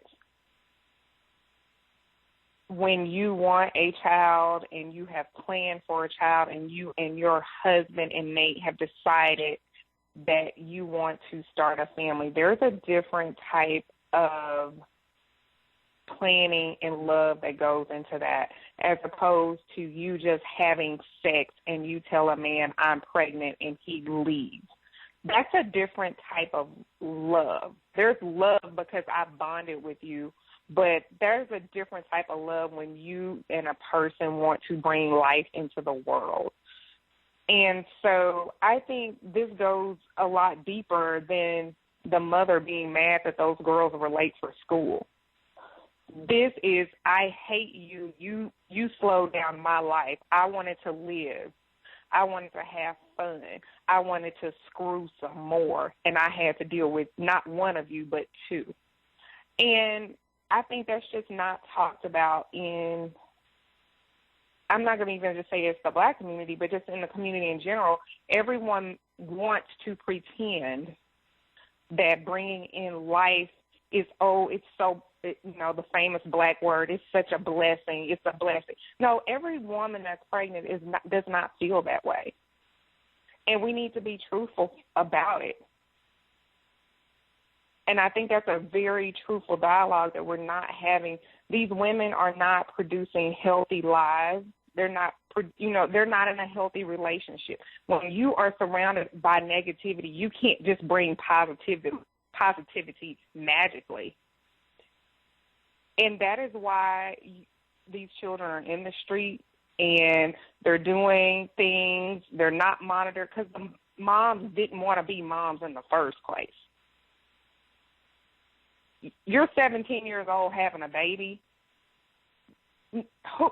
Who really and truly wants to do that?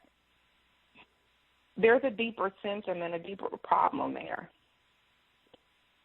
But, that's going to be a hard mirror that we have to look into, and we have to address it. And like you say, I know people feel like in our group, we see it all the time in TMI, we see it in the official Jason Black group, that the single mothers, they are very defensive. They are very defensive about their position. They are very defensive about their right to kill. We've told them for so long that you have a right to welfare, a right to food stamps, and a right to abortion, that they'll literally stand up in my group and other groups and say that they have a right to kill these children. Now, they will not say it's a right to kill the children. What they will instead do is rephrase it so it has the same outcome, But basically, even if I do something wrong, you shouldn't judge me. Don't judge me. Don't do anything like that. Let God judge me. Let me kill the kids and let God judge me for whatever I've done. But let me kill the babies. But Jason, if we don't judge, then where are the standards? Well, I mean, this is their idea of unity, though, Kim. When they talk about unity and solidarity, what they mean is not unity with civilized people. They mean that they just want y'all to get off their back about their uncivilized behavior. You've got a lot of killers like Michelle Blair, and then you've got a lot of potential and wannabe killers like the ones on our Twitters and our Facebooks defending her. Those are the ones who wanna be. And many of them will be, by the way. Many of them eventually will be. Well, if they don't kill their children physically, they're killing them emotionally. They're killing them spiritually. I mean, look at the young man who called in on After Hours. That young man was hurt. I mean, you're killing them when you bring them into poverty. And the fact that Black people do not see this as a problem. If I am struggling to take care of me, why in the world do I feel like I have a right to make someone else suffer along with me? That is extremely selfish. And we have just gotten content with being on the bottom. Like there is pride and dignity in scuffling and living paycheck to paycheck and your lights being cut off and getting food stamps. I mean, it should be embarrassing. But it is like we take pride in saying I struggled. I take pride in saying I started from the bottom. There's nothing wrong with telling that story, but to be prideful of it. And I'm still at the bottom. So, no, I think that's a very selfish thing. You're killing your child mentally and spiritually. You're setting your child up for failure. Like I told a young lady in the TMI group just this week, that's very selfish to bring a child into this world and cheat them out of having a father that wants to be with them. And I'm not talking about this trickery that a lot of Black females do.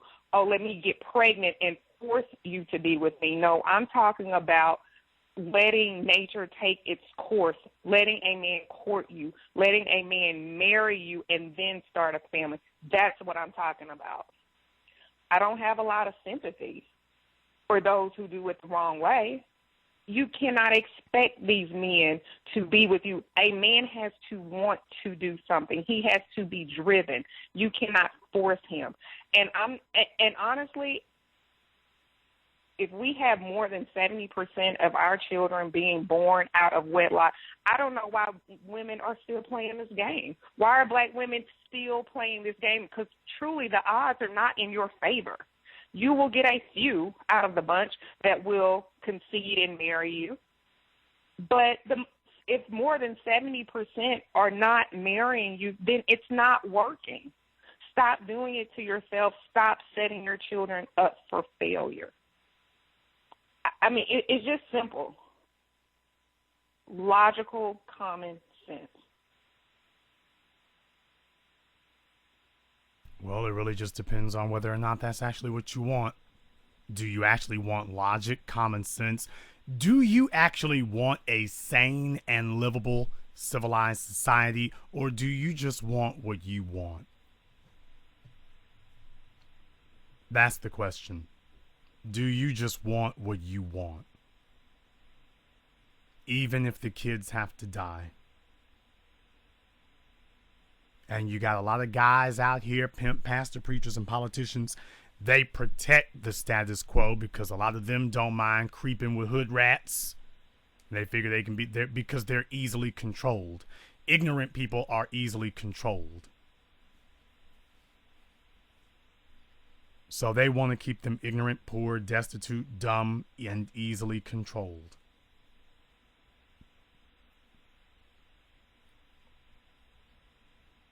Well, I mean, again, I mean, it's unfortunate that, our babies are having to suffer. This woman has, a dead child in her house, men still coming by to sleep with her, families not concerned. But it's back to that, you can't judge me, live and let live. Let's not question anything. And that's what frustrates me more than anything on these social media sites, is that nobody wants to live by a standard or a code, and then you get these trivial things thrown out. Well, I'm not perfect. Of course you're not perfect. I'm not perfect. None of us are perfect, but we should all be striving to live, our lives in a manner that's respectable, not only to yourself but to your group. And when you are no longer respectable, step out of the light. Step out of step away. Don't continue to seek attention. Don't bring attention to a situation. If you did have a child out of wedlock, don't put yourself in the forefront of leading young girls. You're not qualified anymore. I was recently listening to a broadcast that you did last year about the young lady, the black girl who breastfed at her graduation. And I was just thinking, what would possess a woman to do that? And all they could say, well, it's natural. It's natural. I was reading the comments. I'm like, well, it's natural to go to the restroom, but Really? You don't invite everybody in. You don't open the door when you go. I mean, that's natural. But it's like no one wants to have any standards. And I could not believe the amount of women that were defending her, saying, well, that's natural. She knew she was graduating. Pump before you go. What do you do when you're away from the baby? But that is this culture. I want to be seen. I need attention. Well, it's she's in all school about for me. a degree, but she's in school for a degree, but she doesn't. What she's showing you is just like life in general. They've given up on being wives. She's already got a kid and no husband. She's given up on being a wife. She's given up on being on all those things. Now it's just about getting attention, and now she's telling you that she's given up on her degree. It shows you what good that degree is going to do her, because she's given up on that actually meaning anything. She doesn't want to be known for her degree. She wants to be known for attention whoring about a baby and how willing to disrobe in public she is. So this is what I mean by whorehouse rules. She's at a graduation for a degree and can't put her hood ratism, the savagery behind, long enough to get her degree. She can't even last that long. And you know what, TBA, I just don't know if the majority of our women get it. I don't know how we can change that mindset, because we already know white supremacy puts black women in front of black men. So, unfortunately, black women already think that they're head of household. It's sad but true. So, I don't know how we change that. I mean, this is beyond just my generation, the generation after me. I don't know how we change that. I don't know, is it the guys? Do we need to put the onus on the guys to choose better? Because sometimes I feel like the women are a lost cause. Well, I mean, I don't know if the guys start rejecting it, maybe the girls will step up. Well, here's the problem. The problem is 20% of the guys are the problem, 40% of the females are the problem, as we pointed out before. 20% of black males all together are single fathers. That includes divorcees. 20% of black males all together are single fathers. 45% of black females of dating age are single mothers.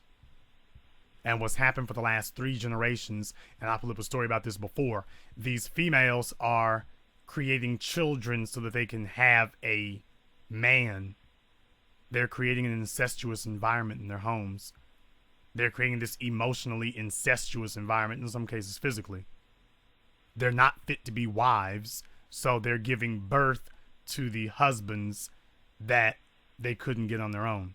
And I'm telling you, this is a group phenomena now. We have a mass phenomena of this. Mass. Where a bunch of black females you know, and a bunch that I know, and everybody in this chat room, and everybody listening, we all know not just one or two, we know a whole bunch of them who engage in that type of patronizing behavior with their sons. That's why you got all these skinny jeans wearing spoiled Negroes out here. They are catering to their son the way that they are supposed to be catering to a husband. And you see that. They would Taraji P. Henson, here she is covering for her son more the way you would expect for a husband. This boy's out smoking dope, and they didn't put out the dash cam video and done made her look like a whole ass for talking about the police now. But this boy's skinny jeans and everything, spoiled rotten, she is catering. Where I see him, what I don't see is a man. Where is her husband? Where is he? Where is he? But again, I don't know what it's going to take for, black women to see that it's not working. It's not working. I mean, they do see it's not working. I'm sorry? They do see it's not working. There's nobody who's under any illusions about what's happening here. Nobody. They know it's not working. But they are willing to take us all down. I don't understand, though. Okay, it's clear it's not working. Look at what our men are turning into.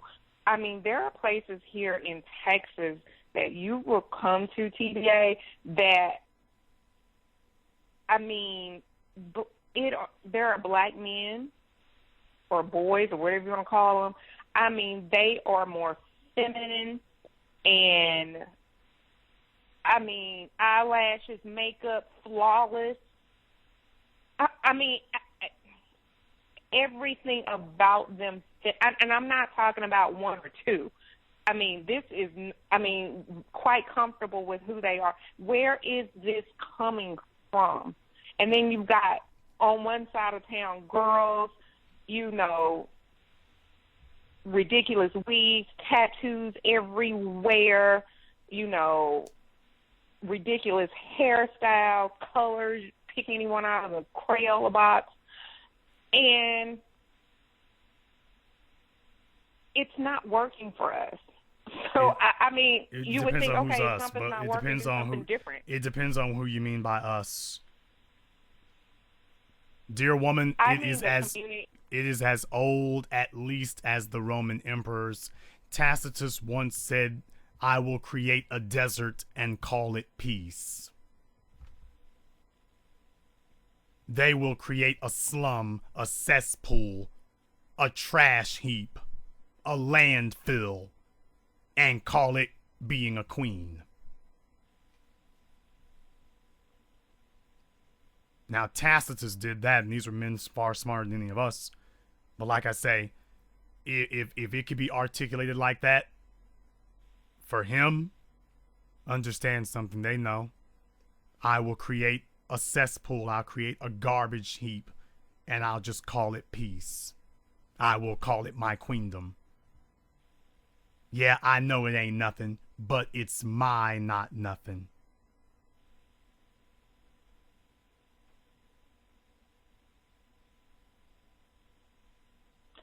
Well, I'll just say this week has just been very disturbing. Some of the stories that have been put up, some of the comments that have been posted in both groups. It really helps you see into the psyche, the sick psyche of Black America, and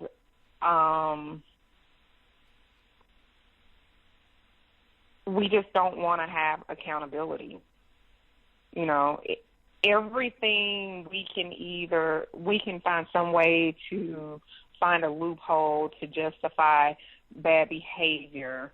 And if we can't find a loophole, all we got to say, we throw God and Jesus in it, and then everything's fine. Yeah, if we can't You know, find a we can loophole, we'll justify make it. one.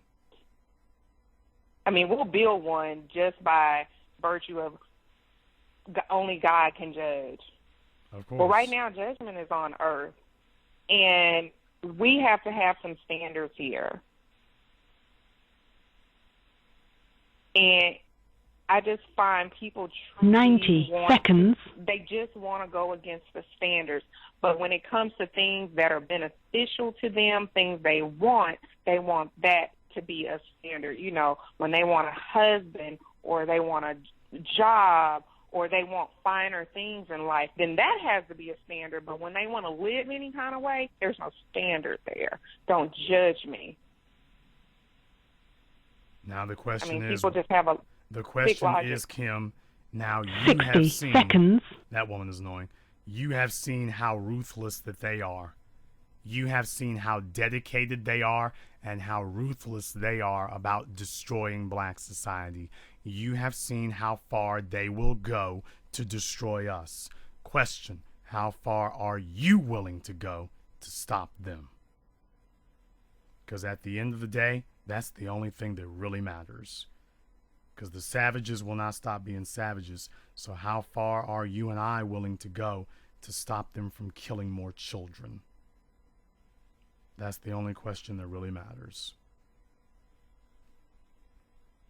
What are we going to do? TBA, do you think that 10 the government seconds. would ever...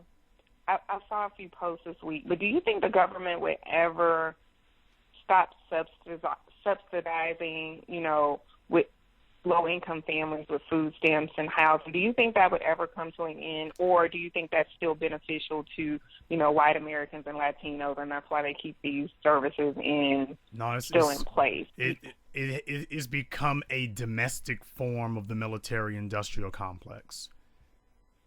That's like asking, is Raytheon and Boeing and General Electric ever going to stop making warplanes and bombs? No.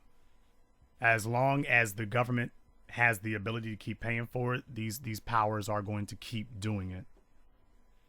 And as long as you've got white real estate developers who can make money off of it, the government is setting a baseline for their profits. So, no, if you have white males and white people who don't want it, and then you've got a subset who does. And here's the crazy part about it. The subset, even among the subset who claim they don't want it, they enable the ones who do. That's the amazing part. Because it's just like with the illegal aliens. Oh, they'll whine and complain, but they won't call to go put Uncle Jerry in jail for employing illegal aliens at his construction company. They won't do that. And they're all related to somebody who does it. But you notice they won't do that one. And if that sounds like the phenomenon with the black female social workers, you're right. Who do you think they learned it from?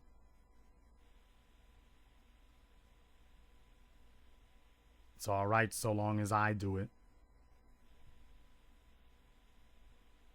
So yeah, absolutely. And I guess as a collective, and maybe I'm not thinking this through, it's really just going to be up to intelligent and black society for us to continue, you know, outreach, and because I don't really see any other way. I mean, babe, we are it.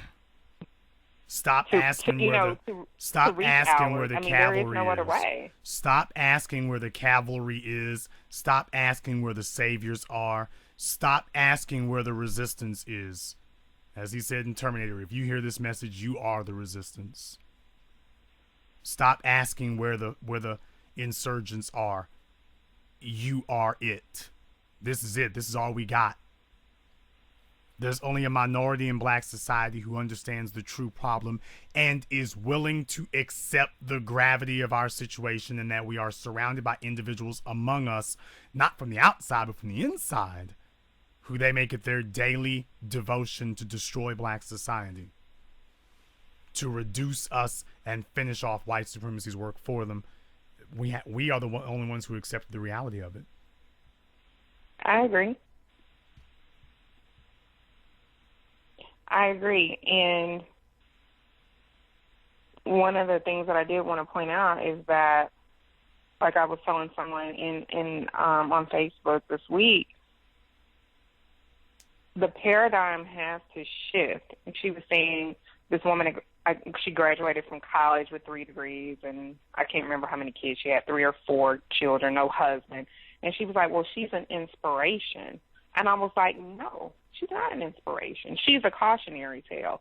It should have been, the inspiration should have been the young woman that was in college, that got a degree, didn't have children, was living a respectable life, wasn't doing drugs, wasn't living a degenerate lifestyle. That should have been the inspiration, and that should be the inspiration. I just feel like we have such low standards for ourselves that we praise things that should not be praised.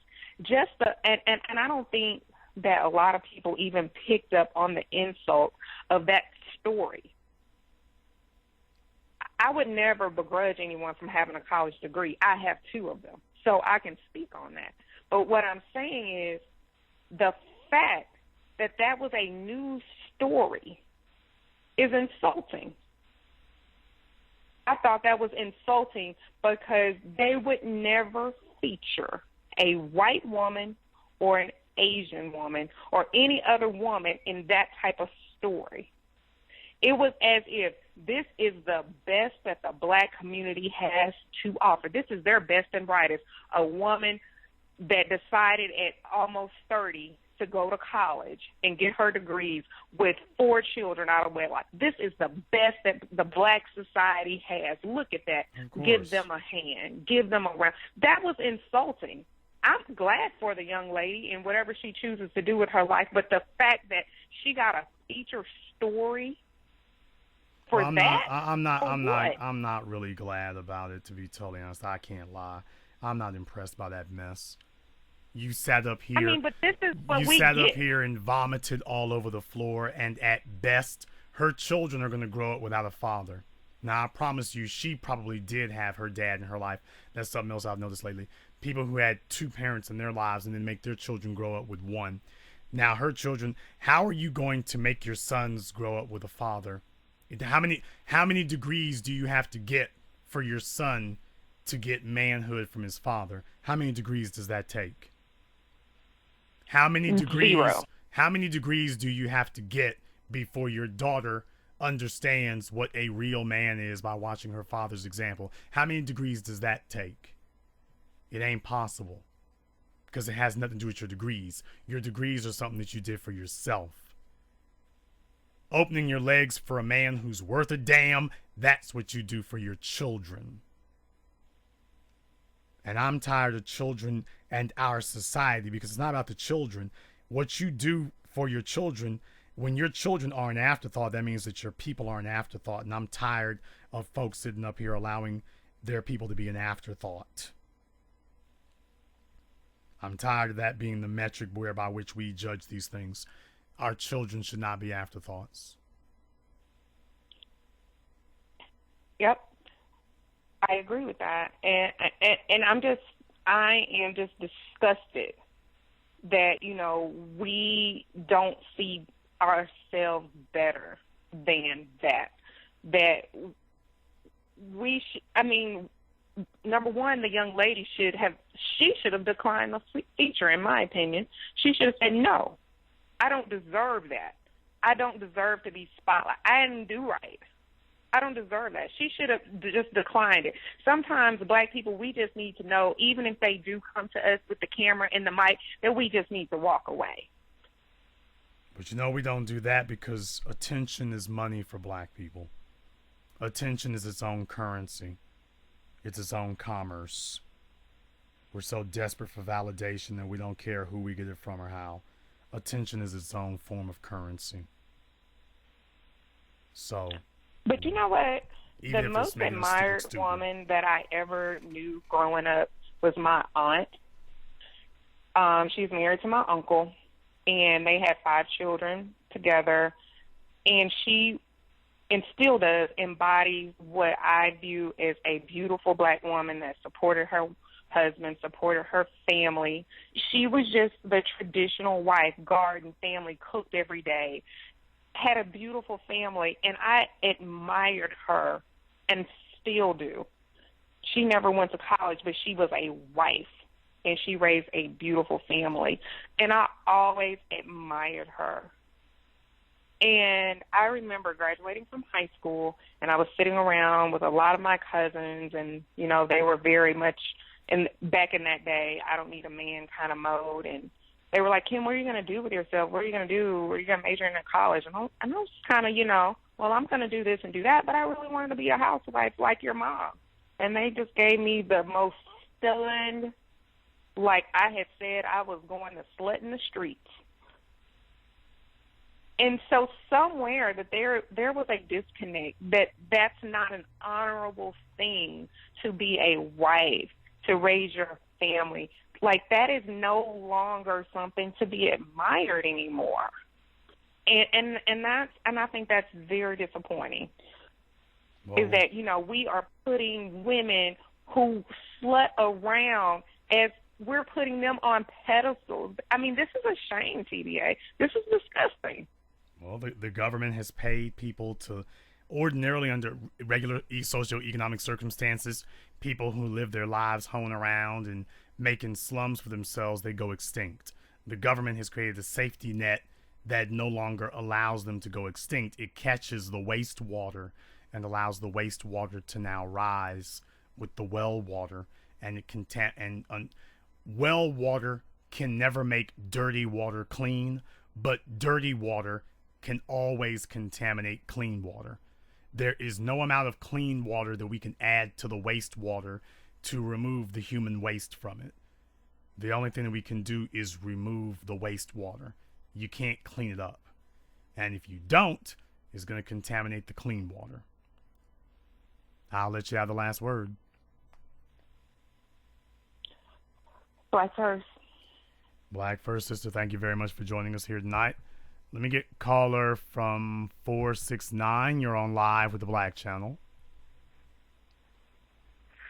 Black first. What's your name? Where you calling from? Yeah, this is John Ross from Dallas, and I actually had a question about investing. Okay. I remember you spoke. Well, hello? Hold on just a moment here, John Ross. Let me come back to you here, okay? I want to get to that last there, but let me just come back to you, John Ross. Let me get caller from, we're running out of time here. Caller from 850, you're on live with the Black Channel. Hello? Yes, you're on live. That'd be you, wouldn't it? Yes, it would, but I just wanted to make sure that I was talking to you. But Black first, Jason, how are you? What's your name? Where you calling from? I am Asha, and I'm calling from Florida. Hello, Asha. She has that nice, wonderful skin tone to her. Anywho, but first I just do want to tell you, like, I've been wanting to tell you, like, thank you, because there are women who don't really have a man to show them, like, what to do and how to act and what to say and how to be, but but you do that, and I appreciate that. And I also want to say that I appreciate 7 a.m. I'm waiting for it in the mail. I just ordered it, so I'm waiting to see it and excited for that. But I wanted to talk about the topic that you were discussing today, because I just moved to Tampa, but I used to stay in this place called Pensacola. It's up north, northern part of Florida. But anyway, and it's funny because I tried to start this group for females, and it was for all melanated females, and it was about 9 girls in it when I first started it. And then it's funny because when I first called the meeting to start it, I did tell them that it was probably going to be the hardest thing that they were ever going to have to do, because they were kind of hood radish. And this is how I know that it's going to be very difficult to try to change them because they don't like to hear bad things about themselves. They really can't take constructive criticism. But at this first meeting, like I said, I did tell them that this was going to be the hardest thing that they ever had to do, because what I was going to do is hold them accountable for the things that they were doing. And I believe it was this one girl in particular. And, of course, her name was Dee. It was something else, but anyway. But she had 3 kids, and she was a hoe. It's no other way to put it. And, like, she would be hoeing for white men, black men, it didn't matter. She didn't have a preference. So anybody that I do meet, period, I hold them accountable, because I just have to tell the truth, because we've been lied to too many times. But anyway, and so I called this meeting. It was kind of like an intervention, and it was me and the other girls. And because this girl, her kids didn't have, like, stuff to eat. I don't really celebrate Christmas, but she does. But she didn't have, like, Christmas toys for the children. And so I don't have any children. So when I go to give advice about children, it's always something like, because I've never had children, so I must not know what I'm talking about. But my parents owned 3 daycares when I was growing up. That's a whole nother story. But my parents owned 3 daycares growing up, so children have been a part of my life since I've been little. But so we were trying to talk to this girl, and I blatantly told this girl, "You a hoe. Like, you're a hoe. You need to keep your legs closed, because this is not the way that, if you want your life to change, and be a better person and try to start making better decisions for your life, then there are some things that you need to do. One of them is you need to be by yourself. And I think that it's hard for women to be by themselves, you know? And so when I was talking to her, it was so funny, Jace, because she did not have any emotion. When you're talking about women who kill their children, I could see her doing this. Because when I was sitting here telling her, like, you don't care about your children, you're a bad mother, you're a hoe, you need to stop, because I was telling her this. And it was like it was no emotion. And after the meeting, I knew then that it was like a lost cause. So I've seen that so many times, and it's not that they don't have emotion. You have to understand they have been raised in environments where you just go, meh. And she was just giving you meh. And that's exactly what it was. It's like when you're dealing with 12-year-olds, you're just on my back. And she knows that she's not going to be able to say anything to quiet you, and she can't refute what you're saying. So she's just meh. Okay, I'll let you just keep talking till you're done, because I don't have anything to respond to it with. I can't say you're wrong. I can't refute it. I can't argue with you, but I'm not going to agree with you either. So, meh. Once you get done talking, I'm going to leave. Meh. Because you don't have the ability to punish me for continuing to do what I'm doing. And that's true. There's no consequences to their actions, which is why they continue to do. But when the story came about, I immediately thought of her, because when I was telling her about it, like when I was going there at the meeting, and it's funny because when I was at the meeting, like all these girls, because we all worked together, and that was a hard feat within itself. But when I'm sitting here and we're all in a group, like I said, it's 9 girls, so we're sitting here and I'm telling her this. You know what I'm saying? These girls always got something to say behind this girl back. Okay, so I'm sitting there telling them, okay, so when the meeting comes, this is what we're going to do.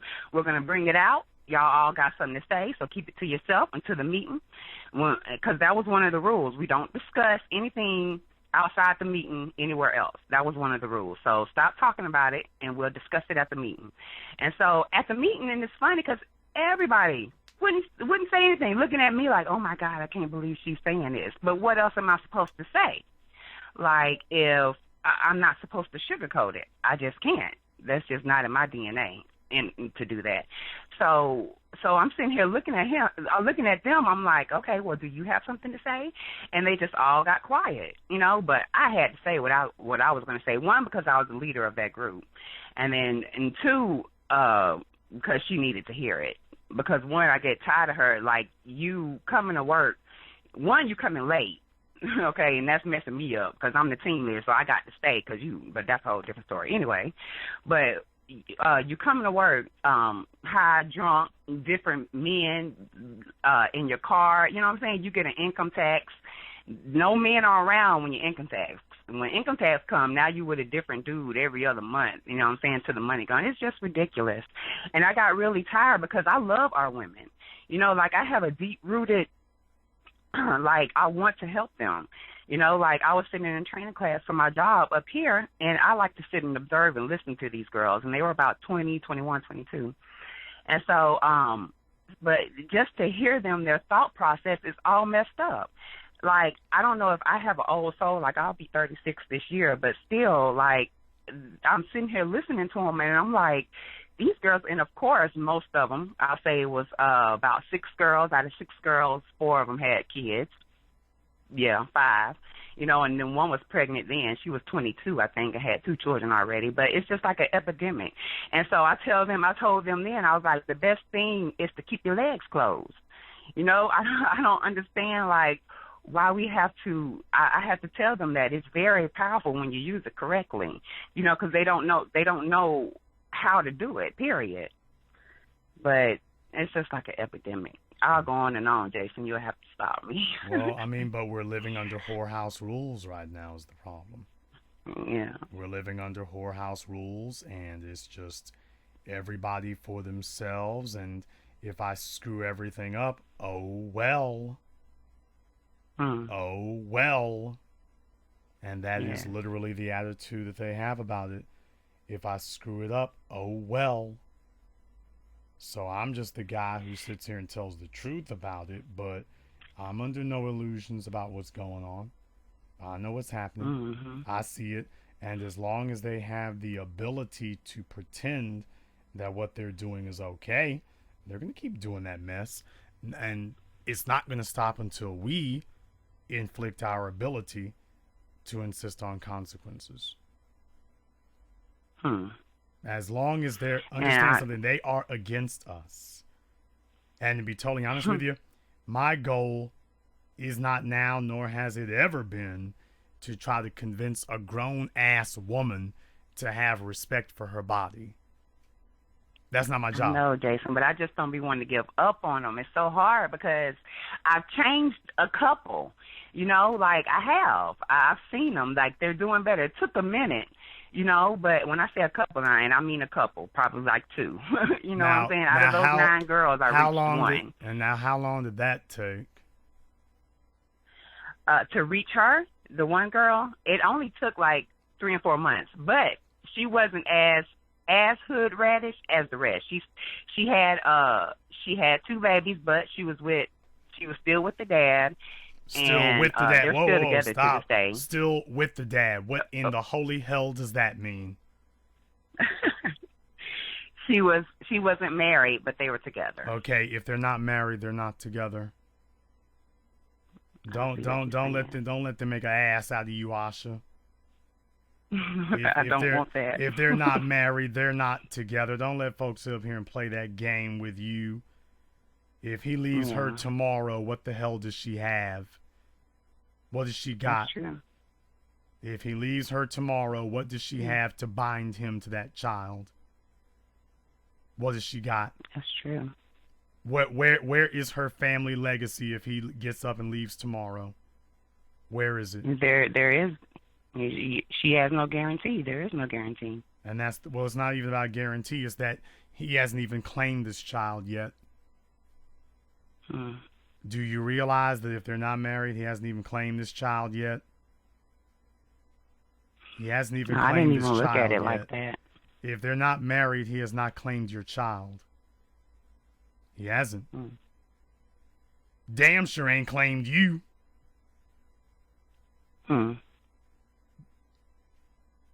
What was that last thing you just said? He damn sure hasn't claimed her.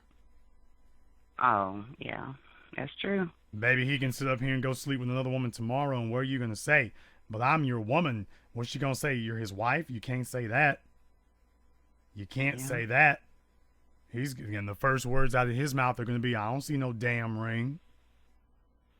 That's gonna be the first thing he's gonna say. I do not see a ring. What you talking about? That's the way it always happens. How old is their kid?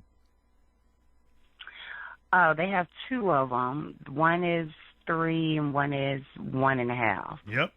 So usually that situation lasts right up until the kids can start saying daddy.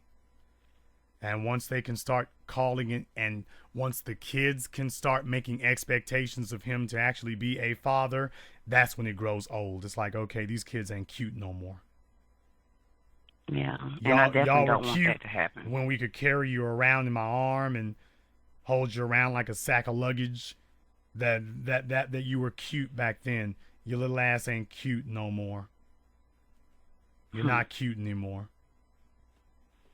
I can't get females to stop and coo and stuff no more. I can't get that. You're not cute anymore. Now you're telling me that you want me to stay up and read to you. You're not cute anymore. You were a lot cuter when I could just throw you in bed. You were much cuter.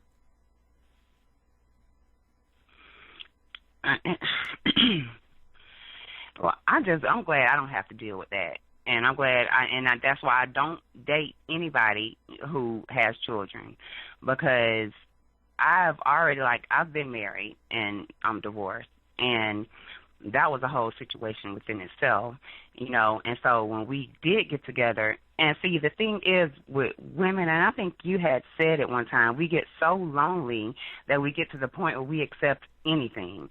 And that was such a true statement that you said. Like I said, when I listened to you, like I see a lot of myself and a lot of things that I can correct. And when you said that, I was like, oh my goodness. And that's part of not knowing my worth, when you feel like that. But I think a lot of women do get to the point where they're just so lonely and they're not secure within themselves that they'll fall for just anything. And it's so and it's crazy, because when I do try to give a guy a chance, I used to be like, okay, because I used to be like, I have standards.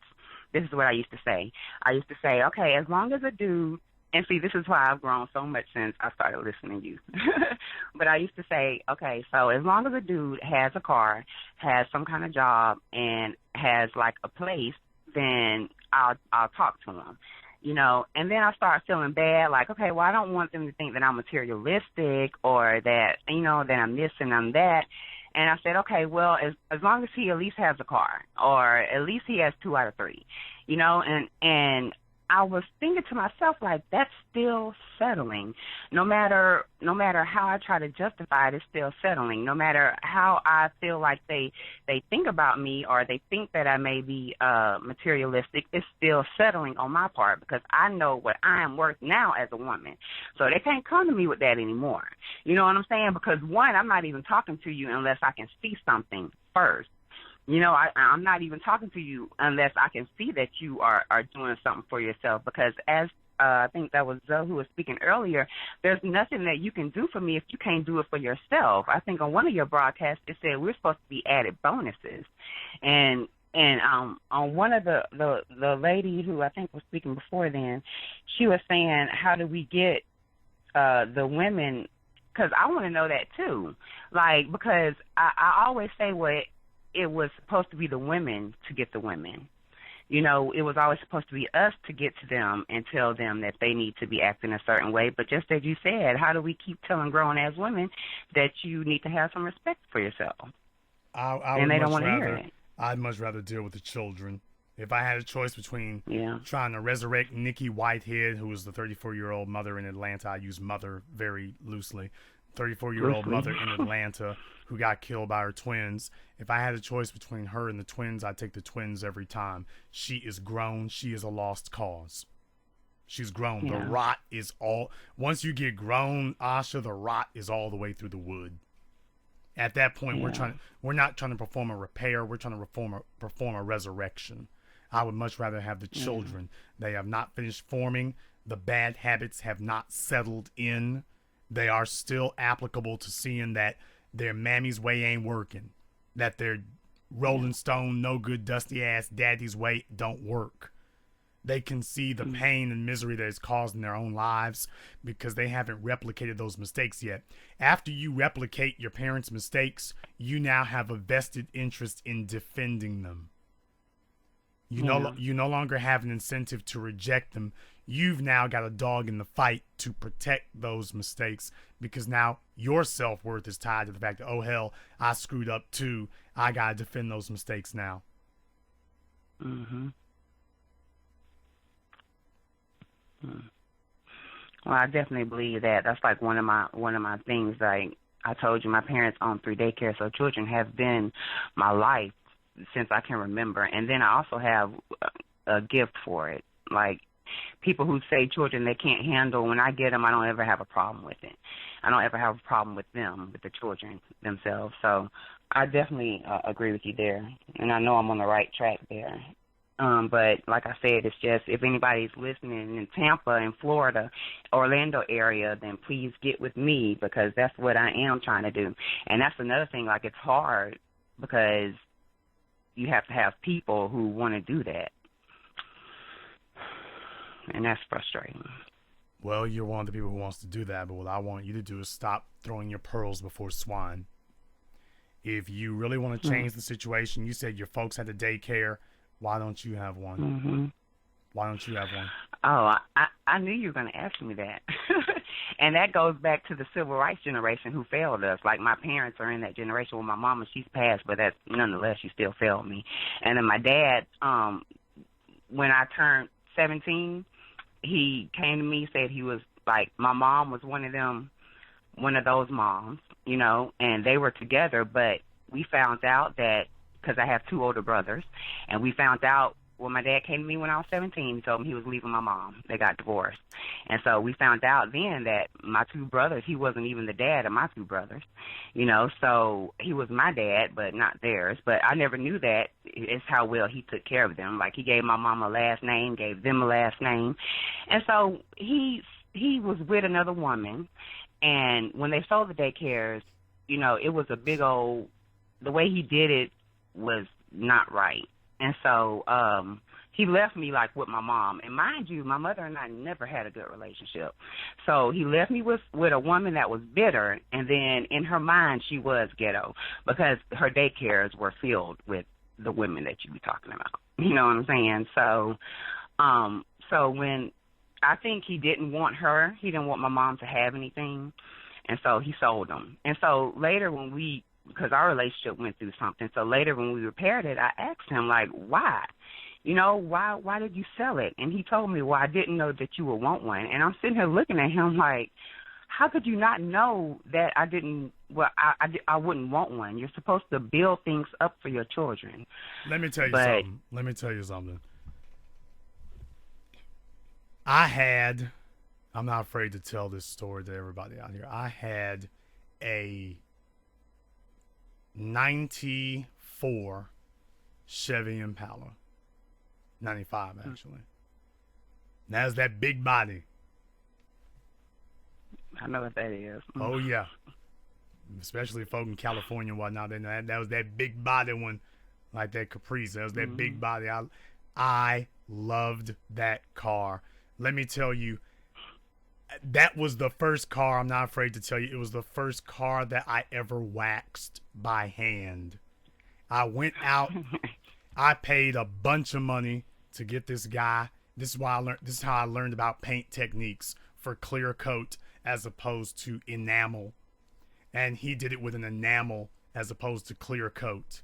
Let me tell you, I showed up at night to pick this car up after he had repainted it, and I was about to get mad.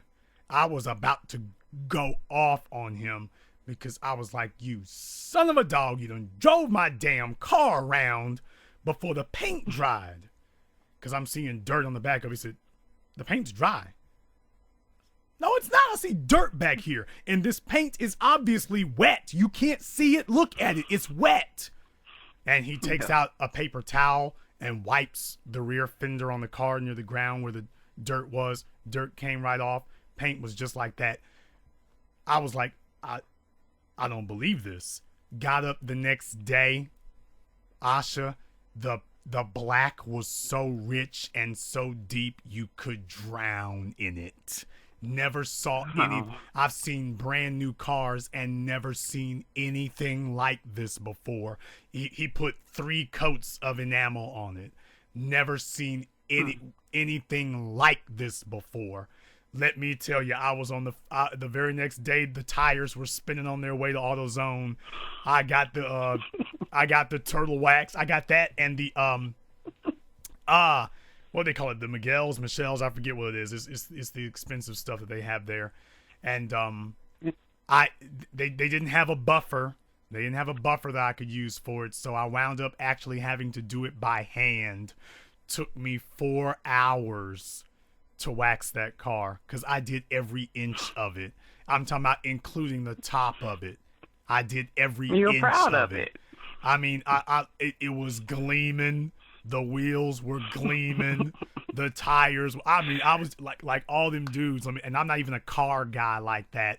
Of course, this is 20 years ago, but I'm not even a car guy like that. Well, not 20 years ago, about 14 years ago. I remember the wet paint look. I remember. Well, the thing, no. This wasn't a wet paint look though. I told him that I wanted it black. And he understood. He just understood me. I've never been able to find him again. As a matter of fact, if I saw him one day in the freeway, I should have run somebody over to get him. But he did the paint job on and stuff, and it was just immaculate. I've never seen anything like it before. I'm talking about it wasn't that it looked wet. It was just deep and rich. It didn't do a great big sheen of the sun when it was in sunlight. It shined, but it wasn't this reflective, oh, let me cover my eyes. It was the most perfect shade of black I've ever seen in my life. I've never seen anything like it. I was able to sell that car for a couple of $1,000 and it wasn't even running anymore. It looked just that nice. And let me tell you what I was thinking of when I got that car. The first thing I thought to myself was, I gotta keep this car. Because one day, my nephew is going to be looking at cars like this on TV, and he's going to be like, Uncle Jason, didn't you used to have an Impala like that? And I could just see the look in his eyes like, okay, I was waiting to be born. You could have at least held on to the damn thing till I got here. You think you could have at least did that? Forget his father and his mother altogether, by the way. But what I'm saying is that I've always thought like that. What I'm telling you, Asha, is that was the way I felt about a car and my nephew, one of my nephews anyway. That was the way I felt about a car and my nephew. That was the way I felt about that. People out here got children and not thinking about what they're going to pass on to their kids. At no point did your father think about what he was going to pass on to you. Question. He doesn't have the gate care anymore. If your daddy dropped dead tonight, assuming he's still alive, if he dropped dead tonight, what does he have to pass on to you if he drops dead tonight? Nothing. And you know, it's funny because I've been taking care of myself. Like I told you, they own 3 daycares. And my dad, he was a supervisor at Gulf Power, which is a electrical company in Pensacola. And he was a supervisor there, so they were never home.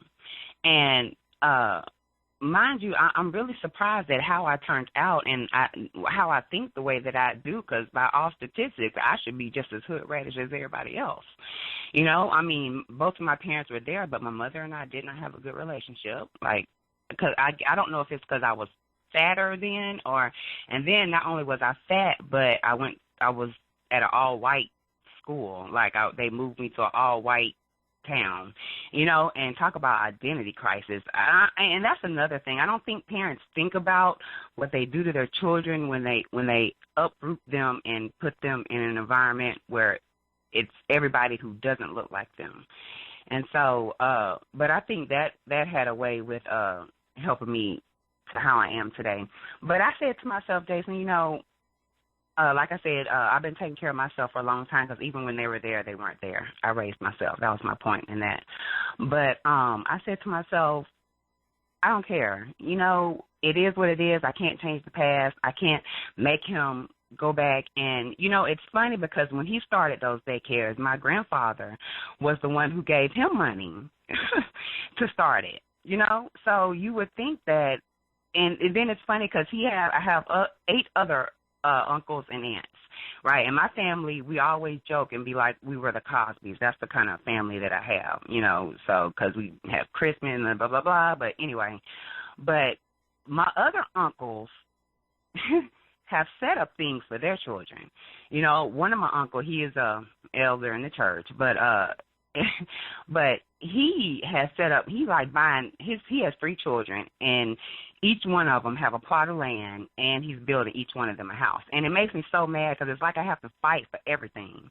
You know, I have to fight for everything I've always have. So I just said to myself, this is just like going to be like another bump in the road. Like right now I'm looking for him because I just moved, because I'm able to do that for the single mothers that are mad. You know what I'm saying? I'm able to do that. I can just uproot and leave whenever I want to because I don't have no responsibilities.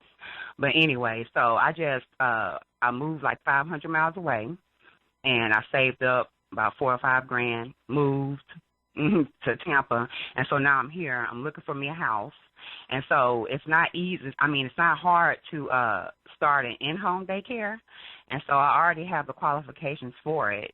So that's where I'm starting at.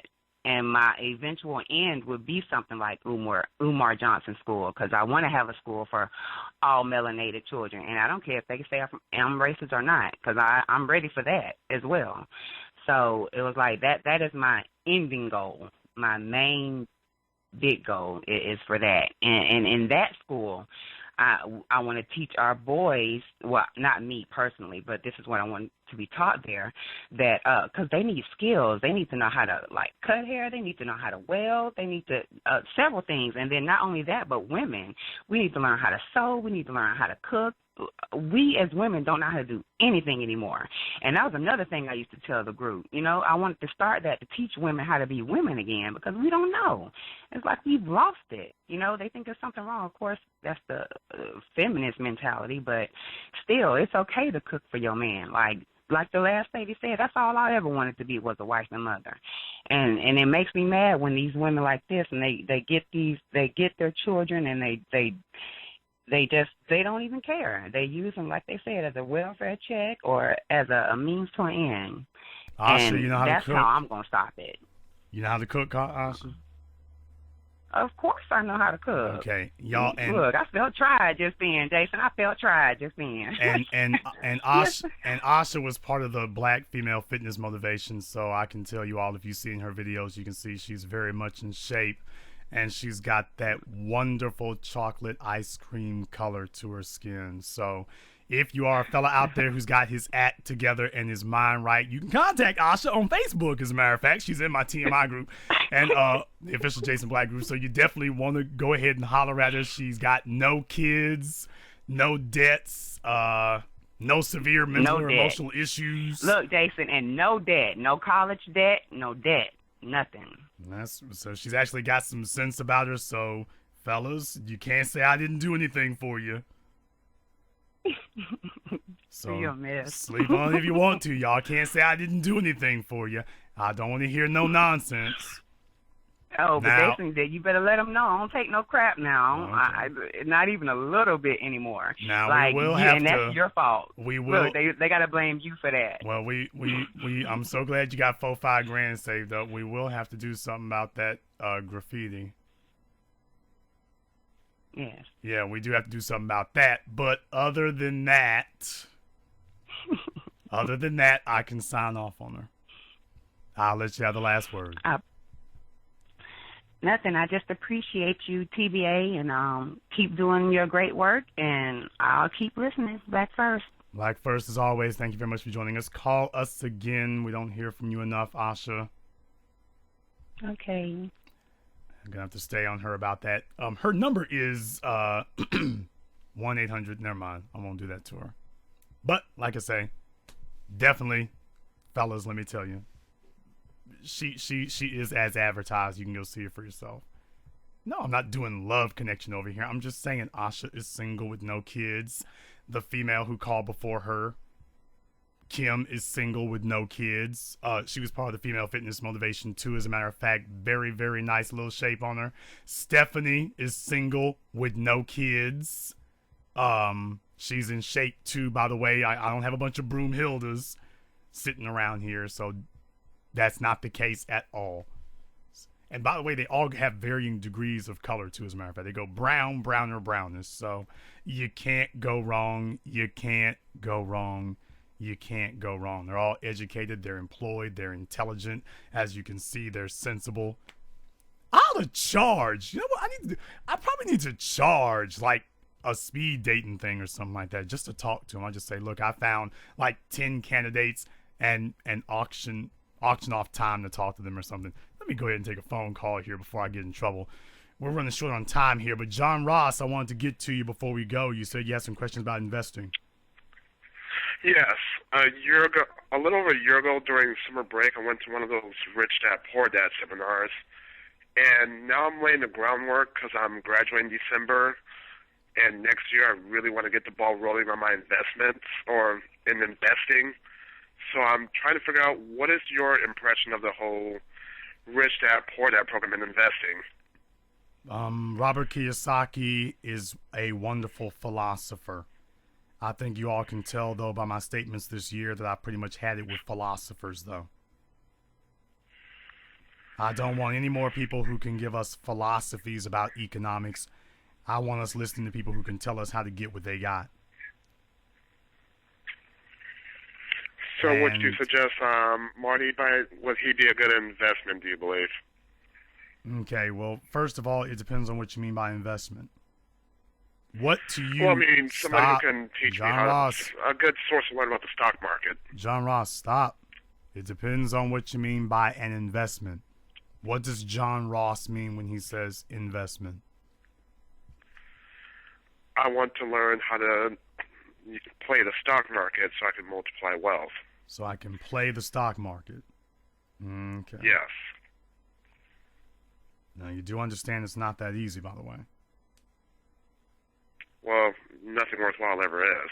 How much Building knowledge? isn't easy. How much knowledge do you have about the stock market? At this point, philosophy, which is why I want some more practical knowledge. Okay. Well, I mean, I could name a few people. Brother Bartholomew, he's got a group on Facebook, as a matter of fact, where they deal with that. I'm in that one. That's a good one. Marty is another good fellow to talk about that. He's got a series of videos that he's put together. But here's the biggest thing, John Ross, before you do anything else. Warren Buffett, who is the most famous investor in history, has said it best. Don't get involved with an investment that you do not understand. And what you have just articulated to me is that you do not actually understand these investments. So I don't think that any investment would do good for you because you don't understand them. You can't just say, point me to an investment that will be a money machine and make passive income for me. That person is not unknowledgeable. That person is dangerous. Oh, no. That wasn't my question. No. What I'm telling you is that before you start talking about investing, listen to me, John Ross. I'm not guessing my way through this. I'm not saying it to hear myself breathe. Before you start talking about investing in anything, John Ross, you cannot invest in something you do not understand. If you do, you are a fool. And you will lose everything you have because you do not actually understand it. I can name off for you 100 companies that are profitable right now, and you would be a fool to invest in any of them if you don't understand what you're investing in. You'd be a fool to invest in them because you don't actually understand it. I can give you Apple stock, but if you don't understand technologies, then Apple stock is not going to help you because when the company starts doing stupid things, you will not know it's time to leave. And when they start taking big risks, you will not know that it's a hell of a deal. you won't know because you don't actually understand what it is that they do. And then once you understand what it is they do, now you've got a context of how it works in the real world. Same thing with AT&T, same thing with Burlington Railroad, same thing, we can go down the list.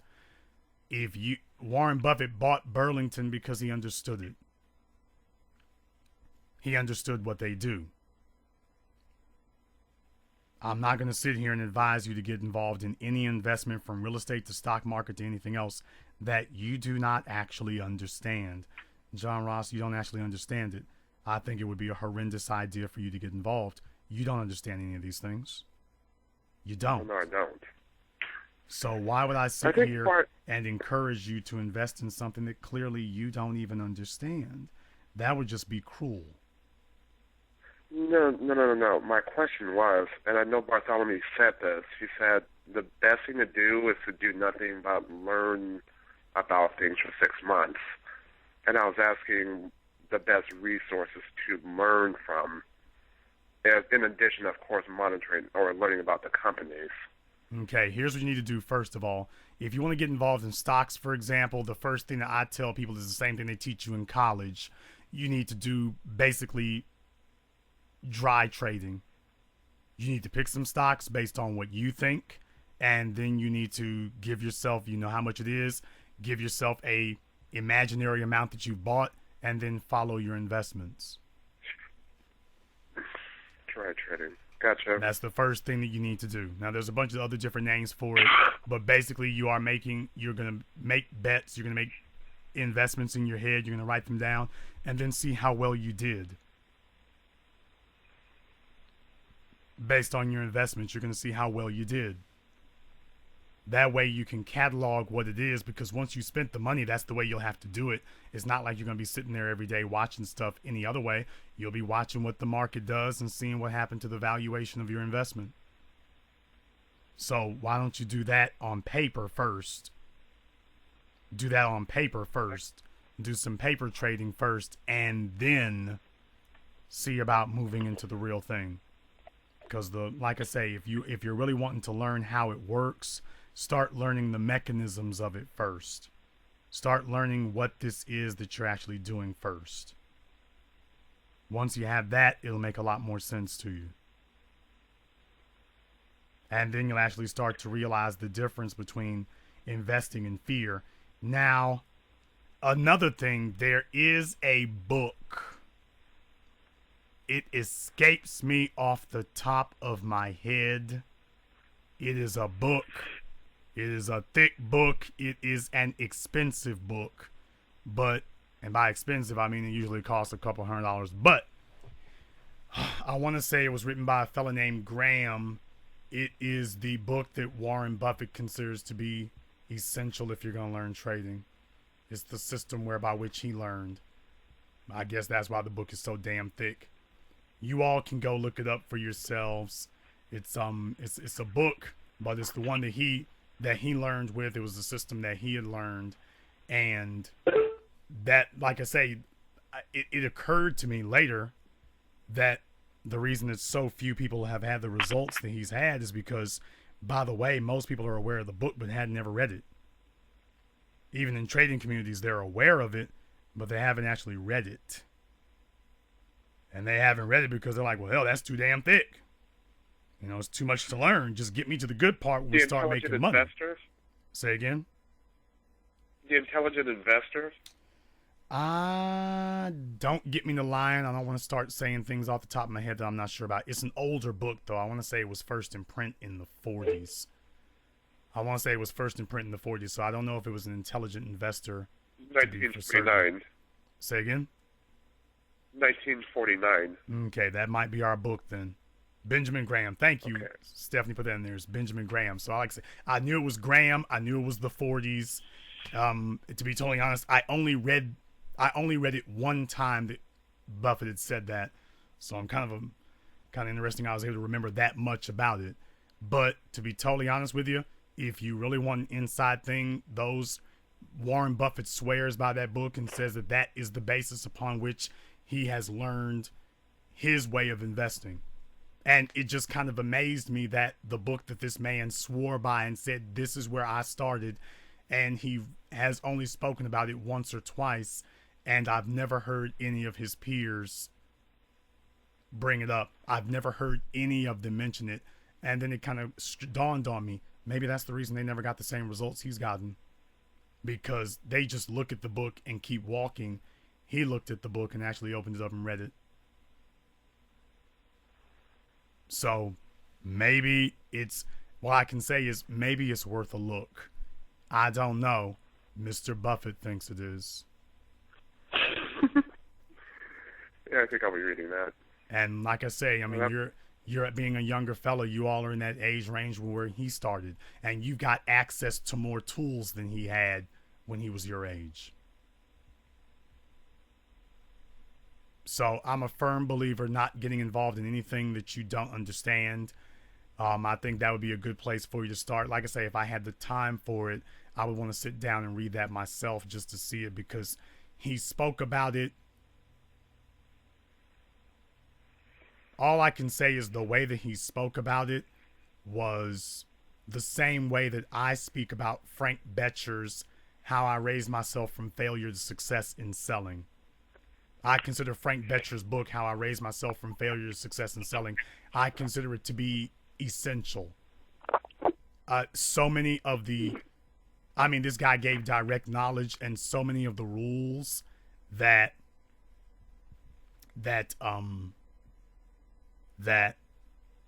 I used when I worked at the biggest telecommunications companies in this country selling, so many of them I got from Frank Bettcher's book. That was a wonderful primer for me, from a guy who actually had sold, and he wasn't just talking in a bunch of vagaries, he was speaking in specifics, going down the list about how to refine your technique. I consider it to be more essential even than Carnegie's How to Win Friends and Influence People. I would put Win Friends and Influence People to the side. It wasn't as specific as Frank Bettcher's book was, as far as I'm concerned. It's not as essential. And Warren Buffett spoke the same way about Intelligent Investor. He spoke the same way. It was essentially, if you don't have this, I don't see why not. It's essential. I don't see why not. But he didn't harp on it very long, and I guess in some ways I can understand it, because he's like, hey, if you're not going to go buy the book, I'm not going to beat your ass and make you. So, like I say, if it were me, that's where I would start with it. But in your case, you got the guts, you got the moxie, you got everything else. What you are lacking is the foundation. That's what you're lacking. You have the desire, you have a goal. Now you just need a plan. You get that taken care of, the rest will fall into place like it's supposed to. Give yourself a good year to actually master these things and actually know what it is you're going after, and you're going to be happy with the results.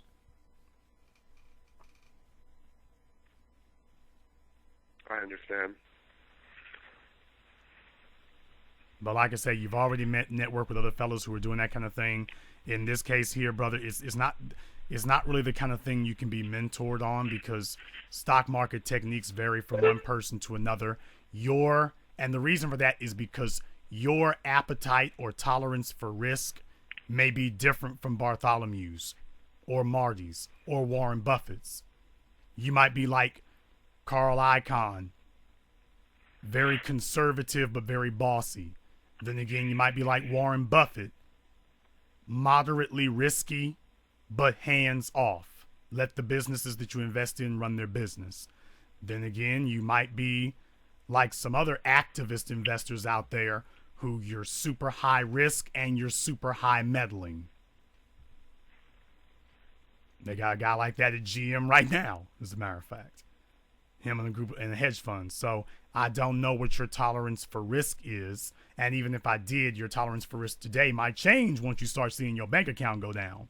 So that's why mentors and investing are different than any other, in the stock market is different from any other business, because we don't know how much risk you're willing to tolerate.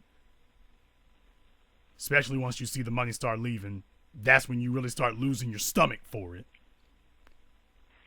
that'll be up to you. But that's the reason why you don't see very many books on getting a mentor and invest in stock market investing, because it unlike real estate investing or making soda machines or whatever, it's different from the others. It's different because you pay now, you have no control over the companies you're investing in, and you're just going to wait and see how your guess is worked out.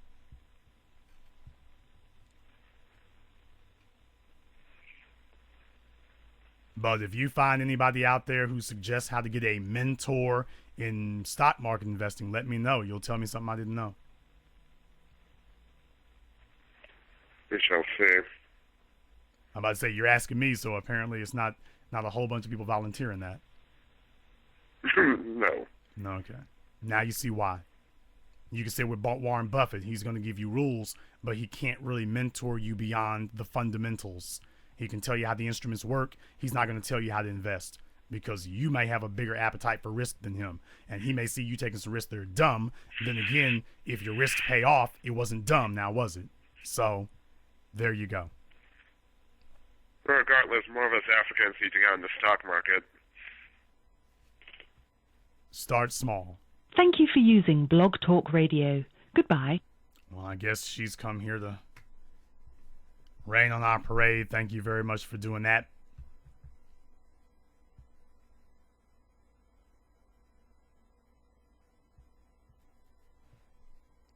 Investing in things is different than everything else out there because your tolerance for risk is going to decide what you invest and how you invest. I've never had a tolerance for an investment that I could not directly control. You want to talk about micromanagement? I've never got deep off into stock market investing because I've never liked the idea that I could invest in a company that I did not control. If I don't control it, I don't trust the investment. Because I see companies do stupid things all the time and it drives me nuts. And I just couldn't sit there and hope they get it right. Or hope that they change around eventually and stop doing dumb things. I would rather invest in myself. I'd rather have a proprietorship. That way I can control it. And that doesn't mean that everything I do is right. People look at what I do and say, hey, that's stupid. That doesn't mean everything I do is going to be right either. But my tolerance for risk is very low.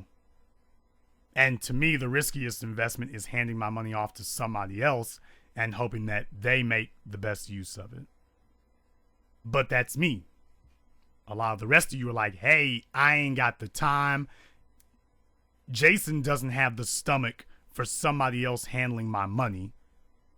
But the rest of you will be like, but I don't have the stomach for micromanaging and running the business every day. So I'd rather somebody else take care of that part of it. And the cost of doing business is he may make some decisions that I don't like, but he's sparing me the drudgery of having to make those decisions. That may be your threshold for tolerance. That may be yours.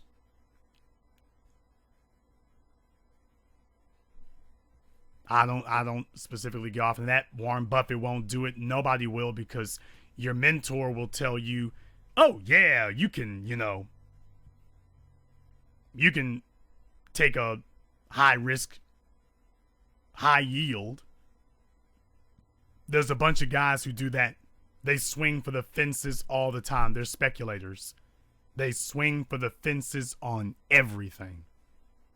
Everything that they do is the way that we're going to get free is by individuals like John Ross and Asha and Stephanie and Kim and me and everybody else listening.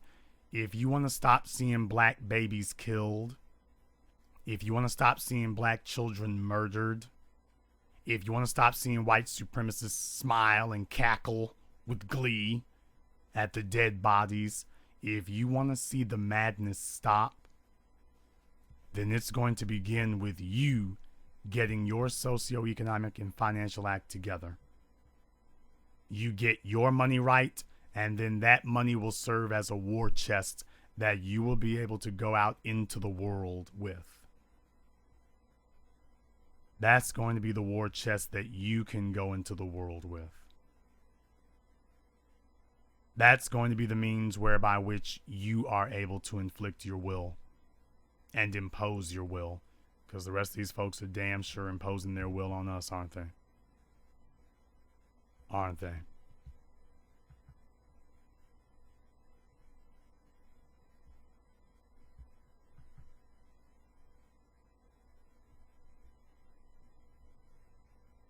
It's a sad and tragic thing, and the real tragedy of it, brothers and sisters, is that we are allowing this to happen.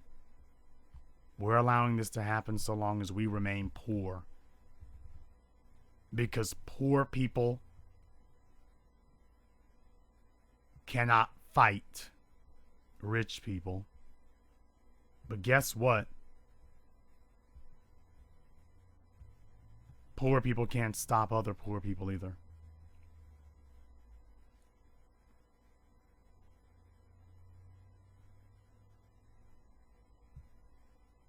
If all you got is the ability to watch these things and observe them and say to yourself, well, hell, that's messed up. If that's all you have the ability to do, don't expect anything else to change. Because it won't. Because it just won't. You want to change the world, you have to be a player. And in order to be a player, you have to have resources. And in order to get resources, you have to have assets. That's it. Otherwise, you're sitting on the sidelines, watching the Section 8 housing projects, and wondering what heinous, hideous acts of depravity and debauchery and barbarism are going on right on the other side of that door.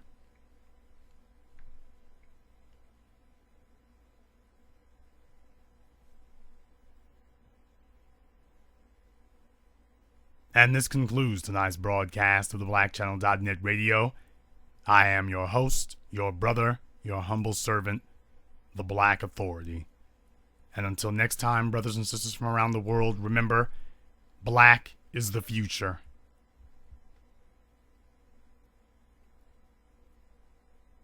And the future is uncompromising.